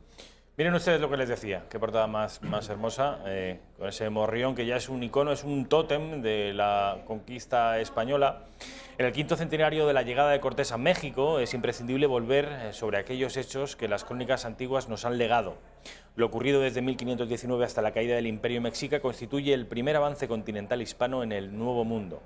Estos acontecimientos se han prestado a diversas mitificaciones que presentan a los españoles como una suerte de superhombres de relucientes corazas, pero también como a una banda depredadora que acabó con un mundo arcádico. Iván Vélez, con gran agudeza y sentido crítico, analiza los complejos aspectos bélicos, jurídicos, económicos y religiosos que acompañan a la conquista, pero también al orden político que la sucedió. Durante esta mañana hablamos Iván y yo por teléfono al objeto de preparar un poco esta entrevista y me insistía precisamente en eso, en la visión política que Cortés tenía en la cabeza, más allá de la bélica, más allá del valor físico, más allá del coraje o de la estrategia militar, la visión política de Cortés. Tú insistes mucho en esto. ¿Por qué? Pues porque la imagen tópica de los conquistadores pues presenta a unos señores con sus corazas y sus espadas y sus morriones. Hay que decir que los españoles que iban con Cortés, muchos de ellos llevaban corazas de algodón, prensado, que era un tipo de coraza que empleaban ya los indígenas. Porque claro, es que el acero no era accesible a todo el mundo, claro, ni era práctico en aquel clima tan húmedo. Es decir, el algodón permitía transpirar y claro, era tan compacto que impedía que penetraran los proyectiles. Entonces, frente a esta idea de unos conquistadores que poco menos que llegaron allí y enseguida se rindieron los indígenas y acabaron con ellos, lo que ocurrió es mucho más complejo, Y en el caso de Cortés, Cortés no se ajusta exactamente a la idea esa tópica del conquistador. Él no era un capitán, él no sale de España como un militar, sino como un hombre ligado a la pluma, a las escribanías, a las leyes. Y entonces en Cortés es muy importante un primer momento, que es en las playas de Veracruz, cuando él es capaz de desvincularse del gobernador de Cuba y ponerse al servicio de la corona mediante una serie de documentos muy prolijos y muy bien elaborados, muy bien medidos.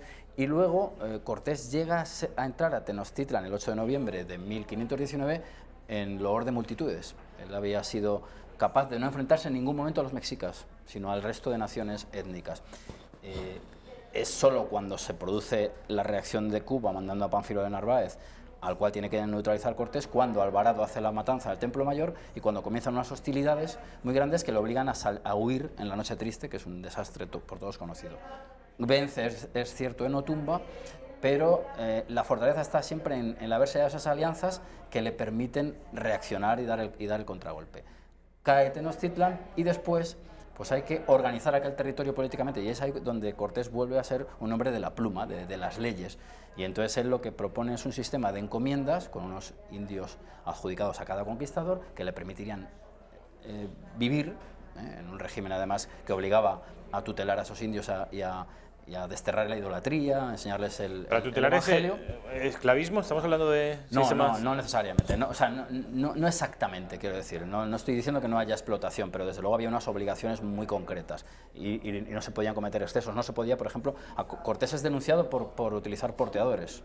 Por ejemplo, el mismo Cortés, yendo a unos astilleros que tenía en la costa del Pacífico, es denunciado porque utilizó gente para cargar. Eso estaba prohibido, eso lo prohibieron las leyes.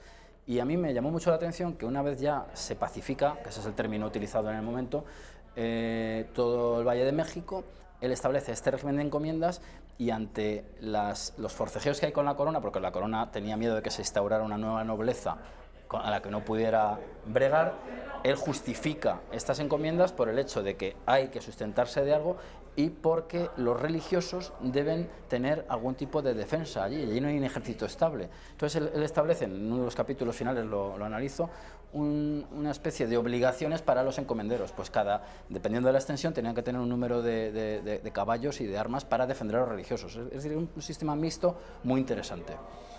Qué interesante. Háblame esto con respecto de la organización política, sí, que es quizá lo menos conocido. Es lo menos conocido, sí. Pero háblame del hombre, no de Cortés, o no solo de Cortés, sino del perfil humano del castellano, sí, que participó en estas aventuras. Bueno, pues hay que decir que con Cortés salen de Cuba, luego irá aumentando el contingente español, unos 550 españoles. Y ahí había gente descontenta porque en Cuba apenas tenía para vivir, querían ganar territorio, gente que tenía intereses en Cuba y que quería ir a la costa de lo que es México para rescatar oro, es la expresión de la época, para trocar oro. Algunos tenían minas ya en Cuba, buscaban que las hubiera allí. Pero claro, el contingente es heterogéneo hay dos facciones que se ven claramente en Veracruz, los que quieren volver y los que quieren avanzar, que son los que se ponen y fortalecen a Cortés. Por eso Cortés hunde, que no quema las naves, eso es muy importante siempre repetirlo. ¿Hunde o perfora? Bueno, barrena, echa al través, hay varias frases que lo que hacen es barrenar, agujerear los cascos y lanzarlos sobre la costa e inutilizar esas naves, ¿no?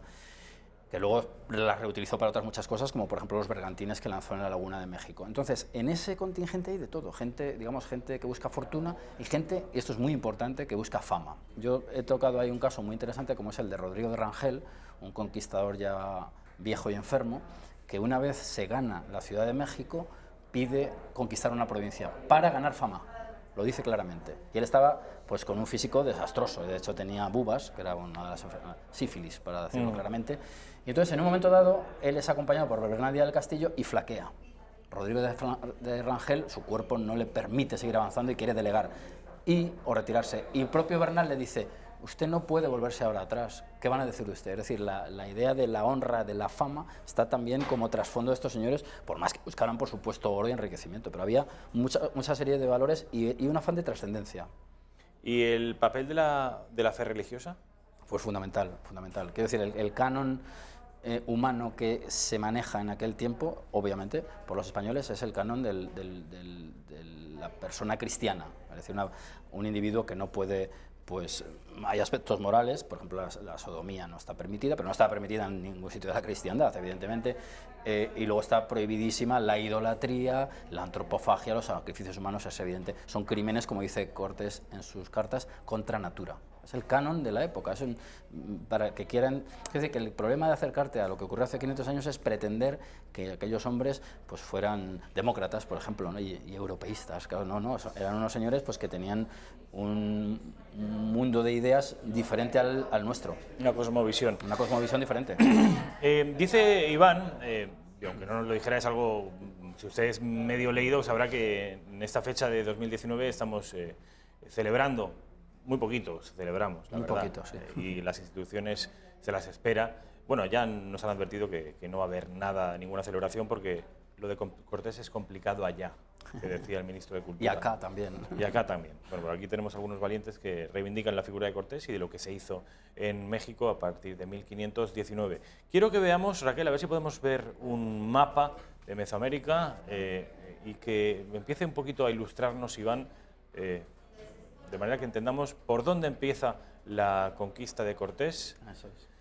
A ver, estamos viendo el Golfo, que hoy llamamos el Golfo de México, la península de Yucatán. Explícanos un poco, Iván, que podamos entenderlo. Tengo que decir que esos planos, bueno, con esos mapas, con otro estilo, evidentemente los he incorporado para que el entorno se pierda. Genial, eso está fenomenal. Sí, eso ahí tenemos a Yucatán, que es una península, pero sobre la cual había la sospecha de que pudiera ser una isla, y eso hubiera permitido pasar al Pacífico y dirigirse a China, que es uno de los objetivos fundamentales de Cortés, que esto se sabe poco, y de todos los españoles del momento. Hay que pensar que el contexto de la conquista del Imperio Mexica es cuando se lanzan la expedición de Magallanes Elcano. Todos están buscando China, ¿eh? Entonces, él en Cozumel, es muy curioso, es muy interesante Cozumel, esa primera escala isleña, porque ahí él rescata a Jerónimo de Aguilar. Está hablando, Iván, a la derecha del todo. Viene la flechita viene de la derecha del todo, que viene de Cuba. Él viene de Cuba y para en Cozumel porque a él una de las instrucciones que se le dan es buscar cristianos que están cautivos, y encuentra a dos. Jerónimo de Aguilar, que se une a su expedición y que es bilingüe y por lo tanto le permite tener ya una lengua, que es como se llaman los intérpretes, al cual consigue localizar mandando una carta escondida en los cabellos de un indio. Es muy curioso. Y además lo de la palabra escrita es fundamental porque... Qué cinematográfico es todo esto, es ¿no? Es todo muy cinematográfico. Sí, a ver si hay un productor que se anima, ¿no? ¿Pero tú has abundado en esto? Sí, yo le he dado toda la crudeza y realismo que he podido porque es necesario, vamos, es necesario. Y entonces, bueno, encuentra estos dos cristianos. Uno de ellos es Gonzalo Guerrero, que decide no integrarse, porque él ya era un cacique local, ya se había además tatuado y todo, y tenía hijos, y de hecho combatió a los españoles y murió combatiendo a los españoles. Jerónimo de Aguilar es un religioso sevillano, se acerca a ellos, cae de rodillas, dice Sevilla, lleva un libro de oro. Sí, es una cosa emocionantísima, sí, es una cosa verdaderamente asombrosa. Qué hermoso, ¿eh? Es muy bonito. Y se integra con él. Entonces, él y luego después Doña Marina son el método de doble interpretación que le permite hablar y relacionarse con los naturales. Bueno, seguimos. Siguiente escala nos llevaría a Tabasco, a esa zona de Tabasco. Ahí él tiene con los totonacas algunos enfrentamientos. Ahí se produce la batalla de Centla, donde dicen que se apareció el caballo de Santiago. Es una imagen recurrente de la época. Y luego, pues la clave está en esa serie de nombrecitos, Quihuiztlán, Zempoala. En Zempoala establece ya una alianza, y Veracruz. Veracruz es clave porque ahí funda un cabildo. Eso es el primer ayuntamiento continental de México, digamos, o de América continental, ¿no? Y ahí es donde él se vincula a Carlos I y se desliga del gobernador de Cuba, Diego de Velázquez. Después de Zempoala, donde el cacique gordo es, así le llaman los españoles, se alía con él, se dirige hacia Tlaxcala, que era un reino, una provincia, un reino, una nación oprimida por los mexicas, en unas condiciones muy duras de vida. Y después de vencerles en varias batallas, establece la alianza más importante. Son sus aliados. Después de Tlaxcala se dirige a Cholula, donde percibe una emboscada y hace una matanza de nobles. Ahí es donde se gana el apelativo de Herodes por parte del negro legendario Bartolomé de las Casas. Y desde Cholula ya se dirige directamente al corazón del imperio. Moctezuma trata de frenarle ofreciéndole pues, todo tipo de tributos y regalos, pero él llega, es recibido por Moctezuma en la calzada en una escena fastuosa. Y bueno, en la que hay pinturas y se ha reproducido mil veces esa escena. Esa escena que además creo que conoces el día. 8 de noviembre de 1519. 8 de noviembre de 1519. Efectivamente. O sea, los 500 años de... ¿Se van a cumplir? Se van a cumplir ese día, dentro de unos meses, la primera vez que se ven Hernán Cortés y Moctezuma. Después entran en la Ciudad de México, que es una ciudad lacustre. La admiración es mutua, ¿no? La admiración y el juego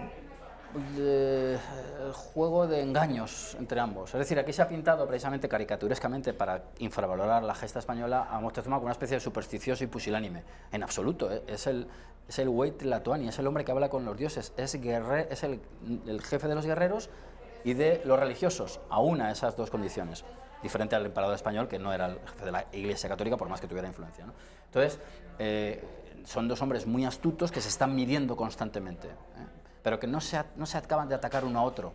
Hay como una especie de intento de guardar las distancias, los españoles por su inferioridad numérica y los mexicas probablemente pues porque seguramente Moctezuma pensaba que dentro de su ciudad aislada, dentro de un lago, podría acabar con ellos.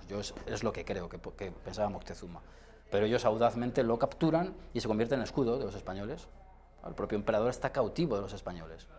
Y empiezan ya, pues... Pero en el momento de la captura, que lo toman, sí, en ese momento tendrá una guardia pretoriana, tendrá un... No, tenía una guardia muy floja, al parecer, precisamente porque su poder era tal que no necesitaba... claro, el que lleva muchas escoltas porque teme algo. Era un hombre casi... Bueno, pues un semidios, es decir, se describen las ceremonias, le barrían toda la tierra antes de pasar por un sitio, no le podían mirar a los ojos, en fin, era un hombre pues casi sagrado, ¿no? Y entonces quizá eso obró en su contra. Insisto, esto hay que interpretar y ser muy cauto y muy prudente, ¿no? Pero bueno, es lo que yo concluyo con las... ¿Cuál es la realidad étnico-política que se encuentran los españoles cuando entran en México? Pues muy compleja. Hay que pensar que... No es una nación mexica homogénea, con una cultura precolombina establecida, claro, y perfectamente homogénea. No, eso es una reconstrucción del siglo XIX, básicamente, mexicana, como se ha hecho en muchos casos. En España, por ejemplo, durante mucho tiempo se ha dicho Viriato es el caudillo español. Bueno, Viriato no es un caudillo español, es otra cosa muy diferente, ¿no? Entonces, allí lo que había era un mosaico de naciones dominadas por la nación más belicista, esto hay que decirlo, que es la de los mexicas, que eran unos señores. Además, es muy interesante porque hay que tener en cuenta que los españoles intentaban apegarse a la legalidad lo máximo posible. Entonces, el hecho de que los mexicas llegaran a Tenochtitlan alrededor de 1325 los convertía en una especie de recién llegados, una especie de usurpadores. Y eso también se jugó con ese, no en el momento, pero sí posteriormente, ¿no? Entonces, los mexicas dominaban a todos estos territorios, tenían naciones aliadas. Todos estos territorios, a ver, vamos a ver el mapa, porque me interesa mucho saber dónde se ubican geográficamente los mexicas de los que tú hablas, que son los mexicas, claro, los hombres preeminentes de aquella región. Los mexicas, digamos que su poder llegaría pues desde Tabasco hasta Tenochtitlan e incluso hacia el oeste, casi hacia lo que se llama Mar del Sur en contraposición del Mar del Norte, que sería el Mar Caribe. Es toda esa franja, todo el valle del Anahuac, que se llamaría, ¿no? Un territorio de volcanes y bueno, pues ahí es donde ellos recibían muchos tributos en forma de mantas, sobre todo. Las mantas eran unos objetos muy valiosos. Recibían también, cada nación tributaria tenía unas obligaciones. Algunos tenían la obligación de entregar algún jaguar al año para hacer esos trajes tan vistosos, los guerreros jaguar, guerreros águila, y tenían que entregar personas para ser sacrificadas en el altar de Huitzilopochtli, que era el dios de la guerra, que es el dios tutelar de los mexicas. El dios tutelar es el dios de la guerra. Están Tlaloc y Huitzilopochtli. Tlaloc sería dios de la lluvia y un dios del inframundo, por decirlo de algún modo, y luego pues está el dios de la lluvia, y luego está Quetzalcóatl, que es otra deidad con la cual se ha identificado a Cortés, aunque eso es un tema discutible. Es un tema muy complejo, pero discutible. ¿Pensaban que Cortés encarnaba esa deidad? Yo creo que, vamos a ver, mi opinión es que durante los primeros compases, hay que tener en cuenta que Moctezuma sabe de la llegada de hombres blancos más de 10 años antes de que llegara Cortés. Y Cortés llega después de Grijalva y Hernán de Córdoba, otras expediciones previas. Es decir, Moctezuma tenía conocimiento de la llegada de españoles o de blancos, vamos a decirlo así. De hecho, él tenía una red de informadores potentísima que todos los días le llevaban información desde la costa y estaban ahí precisamente por eso. Entonces, en un primer momento sí pudo haber confusión, pero Moctezuma enseguida supo que eran hombres de carne y hueso y de hecho la identificación con Quetzalcóatl se reforzó de una manera artificiosa después de la conquista. Esto también es un tema que hay que decir, pero Moctezuma tenía claro que tenía frente a unos hombres poderosos, sorprendentes en algunos aspectos, y ya digo, los fue midiendo y probablemente lo que quiso es meterlos dentro de esa ciudad que estaba conectada por una serie de calzadas que se podían cortar y aniquilarlos. De hecho, los españoles dicen, cuando entran allí, esa ciudad tan fastuosa, que compararon con Venecia, por ejemplo, decían, creíamos que esto era una red y garlito, es decir, una trampa. Yo creo que esa es la visión más correcta. Además hemos visto por dónde entra Cortés, sabemos que se produce en el año 1519, el inicio de la conquista de México. ¿Existe una fecha concreta en la que se completa la conquista? Sí. 13 de agosto de 1521. ¿En 2 años? Sí, bueno, es que en realidad al principio no hay conquista, es decir, lo que hay es una entrada de los españoles, este juego, ya digo, de equilibrios, y lo que hay es un cautiverio de Moctezuma. Moctezuma muere a manos de los mexicas, cuando sale a la azotea de su palacio para intentar apaciguarlos, claro, porque creaba mucha tensión el hecho de que el emperador estuviera en manos de los españoles, de los barbudos, como decían también, ¿no? Y después, claro, la noche triste obliga a un repliegue y un contragolpe. El contragolpe es absolutamente cinematográfico porque en Tlaxcala, no sé si a 100 kilómetros, por ejemplo, se confeccionan las piezas de 13 bergantines que van a botarse en la laguna y van a hombros de porteadores tlaxcalas en una caravana de varios kilómetros, los ensamblan en el borde del lago Texcoco y los echan a navegar. Me digas. Sí, es una cosa asombrosa, es una cosa impresionante. Sí, Estoy alucinando. Ahí además conocemos hasta el nombre de alguno de los bergantines. Hay uno que es el primer bergantín... ¿Los montan en las orillas? Sí, los traen las cuadernas y las ensamblan en un astillero que se hace a tal efecto. Martín López se llamaba el carpintero de Rivera, que así se llamaba también, aquí la terminología es muy bonita, ¿no? Y entonces con sus velas y sus piezas de cañón, las que tenían todavía, o sea, ¿qué diferente es esto de...? Es una operación anfibia. Del español alocado, sediento de sangre y de oro, absolutamente torpe en lo intelectual. Esto me estás hablando de científicos que eran guerreros y que eran además... capaces de montarte un barco, claro, ahí en mitad de México. Y hay una cosa muy interesante para que se vea también el factor indígena. La fuerza bélica, digamos, se la da en gran medida los tlaxcaltecas. Bueno, pues Xicotencatl y Maxica, vamos, no voy a decir los nombres para no ofender al náhuatl. El caudillo tlaxcalteca que va escoltando a los porteadores para no ser atacados, toda esa fila de hombres con maderas ya cortadas, se ofende por no ser el que ataca primero. Es decir, ellos, claro, había una sed de venganza por parte de los tlaxcaltecas, ¿no? Bueno, pues esta es la conquista, se hace entrando por las calzadas, rellenando las cortaduras, estando por la noche, o sea, evitando que por la noche las volvieran a abrir las zanjas para impedir Hay muchas trampas, les colocan piedras para que los caballos no puedan moverse, y mientras tanto por los flancos de esas calzadas van avanzando los bergantines. Hay un bergantín que se llama Buscarruido, por ejemplo. Buscarruido. Claro, y se saben los nombres de los caballos de Cortés. Romo y Arriero, son los dos caballos que utilizó. O sea, tenemos muchos datos y es una cosa que es digna de estudio. ¿Cuánto le debemos a Díaz del Castillo, no? Le debemos mucho, sí. Le debemos sobre todo esa visión humana de la conquista. Una visión, pues claro, hay que entender que Cortés se está dirigiendo al rey y luego posteriormente emperador, pero Bernal pues lo que quiere es reivindicar al soldado. Al soldado pues que muchos murieron, muchísimos murieron allí.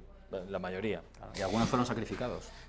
La conquista de México, una nueva España de la esfera de los libros, ya a la venta, desde ayer a la venta, en librerías, en centros comerciales. Bueno, usted ya sabe, en su librería habitual puede hacerse con ese libro o incluso contactando vía internet con la editorial o en Amazon o donde usted quiera, pero hágase con él, porque ya han visto lo emocionante, lo hermoso. Y si fuéramos finlandeses o argelinos, esto nos parecería hermoso. Pero es que estos son nuestros abuelos. Es que nosotros somos... Y los abuelos de los mexicanos. Y los abuelos de los mexicanos, claro. Fantástico. Muy hay linajes mexicanos que empiezan en este momento y llegan hasta hoy. Qué hermoso. Esto es obra nuestra. Iván, mil gracias, como siempre. La nueva España, la conquista de México. Aquí lo tienen. Nos vamos a ir a publicidad, sí, nos vamos a ir a publicidad porque a la vuelta va a venir Rosa Cuervas Mons, que ayer estuvo en Bruselas, fue una de las conferenciantes de esa conferencia, de esa plática en la que estuvo Javier Ortega Smith, estuvo Jesús Lainz, sabes, en Bruselas, y que se tituló, Cataluña, una región de España, una región española. Nos lo va a contar, ella fue una de las protagonistas, a la vuelta de Publi. Nada, un minutito, vamos. En estos tiempos convulsos que vivimos, quizás lo más hermoso es que muchos se dan cuenta que tienen una pertenencia a una sociedad con una identidad propia. Una manera bien bonita de acercarse a esa identidad, al alma de lo español, es conocer los textos de las 6 constituciones que nos hemos dado en el siglo XIX y en el siglo XX. Les ofrecemos un precioso álbum con las ediciones de esas constituciones, muy cuidado, y con el texto de interpretación. No dejen pasar la ocasión de adquirir esta edición limitada, que será un gran regalo para usted y para los suyos, con un precio, bueno, pues muy pequeño, 99 € más los gastos de envío aparte. Los gastos de envío son para la península de 5 €, incurren en 10 € aquellos que lo quieran recibir en las Baleares y de 15 € para los que lo quieran recibir en Canarias, Ceuta o Melilla. Reciben el paquete con las constituciones 48 horas después en el domicilio que ustedes indiquen y tienen que pagarlo pues en efectivo contra reembolso cuando llegue el paquete. ¿Cómo hacerlo? Pues muy fácil, tienen que llamar al teléfono que ahora van a ver en pantalla, 91 616 2464, o bien, si lo desean, hay un correo electrónico que pueden utilizar, que es club@intereconomia.eu. Ahí tienen que dar su nombre, sus apellidos, la dirección completa con el código postal, eso es muy importante, y un teléfono de contacto, preferiblemente un móvil. Bueno, y una vez eso está hecho, pues ya pueden casi disponer de ese paquete con las constituciones.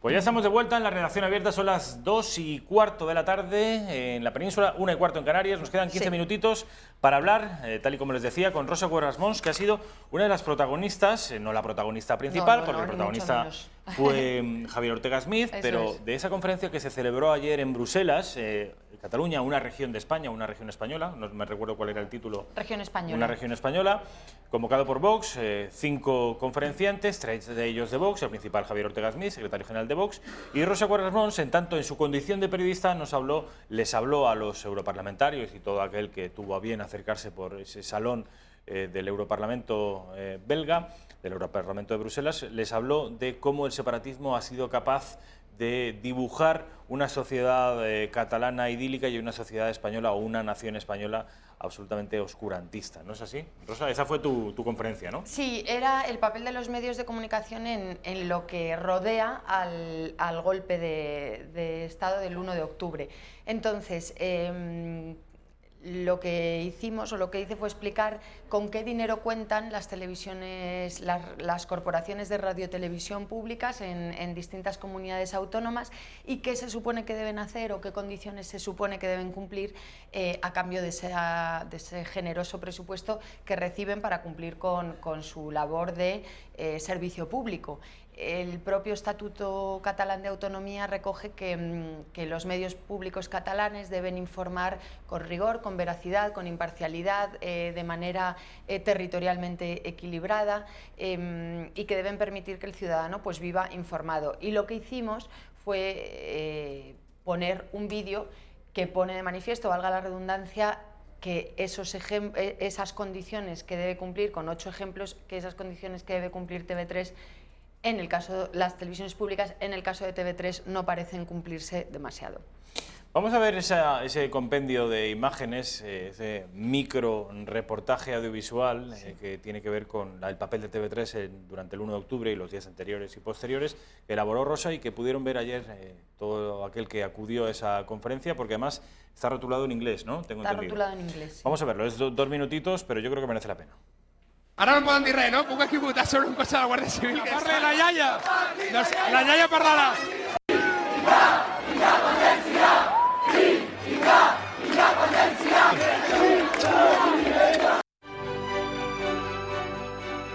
Vas néixer amb la capacitat de decidir. I renunciaràs? Ara, més que mai, el futur de Catalunya és a les teves mans. Participa-hi. L'1 d'octubre, referèndum. Per on comencem? Hòstia, és una xacra, la monarquia, la que sigui, no? I més aquesta monarquia espanyola tan cutre. No ho sé, ells mateixos es retraten. Seria perfecte. La violència sempre és l'última opció, però és una opció. És una opció, però sempre és l'última. I les paperetes també s'havien protegit els llocs de votació.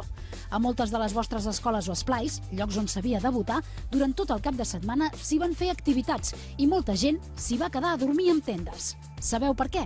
Doncs perquè així la policia no hi podia anar i tancar-les. De pitorreo nada. Este juicio tiene todas las garantías y la prueba es que yo me hago el simpático con los golpistas.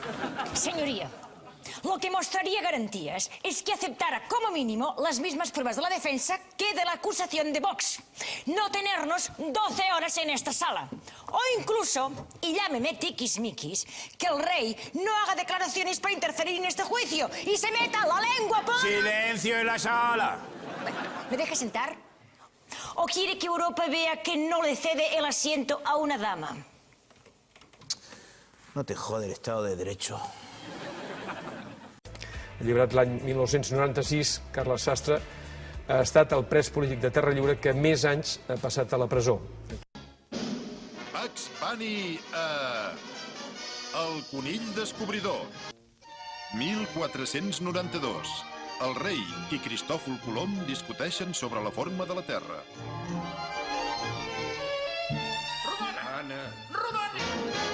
Xangai, El Caire, Londres, París, Lima, Brooklyn, Mumbai, Hollywood.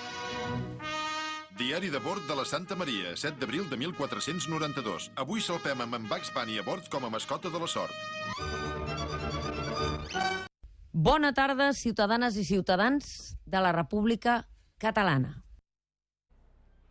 Pues ya han visto ustedes una recopilación. Ahí tenemos a Mónica Terribas, que es la que animaba a chivarse de dónde estaban los convoyes policiales en los días previos al 1 hoy, que generó una queja por parte de la policía porque decían que era peligrosísimo, era una irresponsabilidad absoluta hacer ese llamamiento de notificar a través de la radio dónde están coches de policía, porque se puede poner en peligro pues investigaciones y operaciones que podían no tener nada que ver con el referéndum ilegal y sí con, como tristemente está demostrado, con el terrorismo yihadista, que es una amenaza para España y que lo fue en concreto en Barcelona. Bueno, Javier Ortega ofreció la conferencia principal. Rosa Cuevas Pons habló, como han podido ustedes comprobar, de los medios de comunicación y su papel durante el golpe de Estado. Pero estuvo también, creo que Jesús Lainz, ¿no?, que habló de historia. Jesús Lainz, que habló de historia y que además hubo un momento, Rafa, que en el turno de preguntas quedaban 12 minutos para hacer preguntas, y porque la puntualidad esta del europarlamentarismo pues era británica, y entonces dijeron 12 minutos para preguntas, y pidió la palabra el eurodiputado flamenco con apellido impronunciable, Demesmaeker, bueno, es el eurodiputado que había invitado a Puigdemont al Parlamento Europeo días antes y que no le dejaron que viniera. Entonces empezó a leer un absolutamente preparado discurso, y cuando llevaba 5 minutos formulando la pregunta, ya pues el público, que era un poco terreno conquistado porque muchos de ellos eran militantes de Vox, empezaron a quejarse, hubo protestas y ya le dijeron que por favor formulara la pregunta. Evidentemente no formuló ninguna pregunta, lo que hizo fue dar un discurso político diciendo que España era un Estado opresor, que no había respetado las libertades, que su amigo Puigdemont tenía que haber estado o tenía que estar fuera de España por la falta de libertad, por la falta de democracia, por las conductas de todo tipo incívicas. Y Javier Ortega Smith y Jesús Lainz fueron los encargados de responder. Y Jesús Lainz, desde mi punto de vista, con un tono muy acertado, de manera muy templada, le dijo que seguramente él era uno de los muchos que habían caído en la trampa del relato separatista, pero que de verdad que decir que la Generalidad de Cataluña era uno de los órganos de gobierno más antiguos de España, que no era demasiado cierto, que por favor que leyera, que entendiera la historia de verdad, no la mentira, y en fin, que la versión separatista de la historia no es más que una enorme falsedad. Así lo dijo desarboló Jesús. El discurso. Es que Sí, Jesús sí, Lainz absolutamente. es un tipo muy brillante y ha escrito libros muy interesantes que yo les recomiendo a todos ellos, desmontando primero el nacionalismo vasco y en los últimos años el nacionalismo catalán. Sí. Tú, Jesús Lainz, Javier Ortega, una servidora, ¿qué más? Malena Contestí, que explicó lo que se vive en Baleares, explicó cómo gracias a la ley de normalización lingüística, gracias a cómo ha ido calando poco a poco la catalanización en Baleares, ahora mismo el balear como lengua está prácticamente olvidada, que desde las instituciones se fomenta el uso del catalán, y explicó cómo ahora mismo en los colegios públicos de Baleares es absolutamente imposible estudiar en castellano. Denunció también la intención del actual gobierno de llevar a cabo un referéndum ilegal en 2030 y se preguntaba Malena con mucho acierto ¿por qué en 2030 y por qué no en 2020 o 2021? Bueno, pues según su teoría es que el gobierno balear ha calculado el tiempo que necesita de adoctrinamiento en las aulas para tener una base social que permita que ese referéndum en 2030 pueda salir, ¿no? Porque ahora mismo quizá no hay tantas generaciones con el lavado de cerebro del separatismo. Y la quinta intervención fue de Jorge Buxadé, que es representante de Vox en Barcelona, y como le tocó el último para cerrar la conferencia, dijo que iba a prescindir de la argumentación política y que iba a descender al terreno personal. Yo creo que fue un enorme acierto porque contó él como catalán, como hijo de padre catalano parlante y madre castellano parlante, y el amante de las dos lenguas decía que a él nadie le iba a hablar de límites a la libertad lingüística al catalán en Cataluña, que nadie le podía convencer de eso, y sin embargo sí había comprobado cómo se reprendía a los niños por hablar en castellano y no en catalán, cómo sus hijos habían tenido que perder colegio durante 8 días en los últimos meses, o en el último, no año todavía, pero desde la aplicación del 155, las protestas de los CDR, y como muchas veces les habían dicho que por favor los niños fueran sin uniforme al colegio porque, bueno, pues porque había peligro de actuaciones violentas por parte de los CDR. Esa visión personal de lo que es sentirse catalán y español y vivir en Cataluña, yo creo que fue muy importante para en el plano emocional, ¿no? El plano emocional, y que la gente que esté allí y que no sea española entienda lo que está pasando. Creo que ese papel de personalizar con historias particulares que hicieron Jorge y Malena fue muy importante. Bien, es cierto que mucha parte del público eran españoles que bien están trabajando en el Parlamento o trabajando en Bruselas, pero que se acreditaron y acudieron al acto, muchos de ellos simpatizantes de Vox, votantes de Vox, pero también había no pocos eurodiputados y no pocas personas extranjeras. Y yo creo que se cumplió el papel de por lo menos la misión o el objetivo de la misión, que era contar lo que está pasando de verdad. Ahora parece que queda muy mal decir lo que yo cuento es la verdad, pero es que lo que allí contaron Malena, Jorge, Javier, que habló del juicio, y Jesús hablando de historia, pues era la verdad, es la realidad. Vamos a ver muy rápidamente esa anécdota a la que se refería antes Rosa, que es la anécdota en la que el diputado flamenco empieza a ocupar el tiempo que correspondería a otras posibles preguntas, y le reprenden, y luego Javier Ortega Smith le explica que, en fin, que no lleva razón. Vean. Ya puede ir usted, cuando termine la sesión, a recibir el donativo que sin duda le va a dar el molto honorable, fugado, traidor y cobarde de Puigdemont. La gente aplaudiendo. El donativo que le va a dar Puigdemont. El donativo que le va a dar Puigdemont, sí, sí. Luego le recordaba a Javier lo que había dicho y me decía, ¿he dicho eso? ¿Cómo?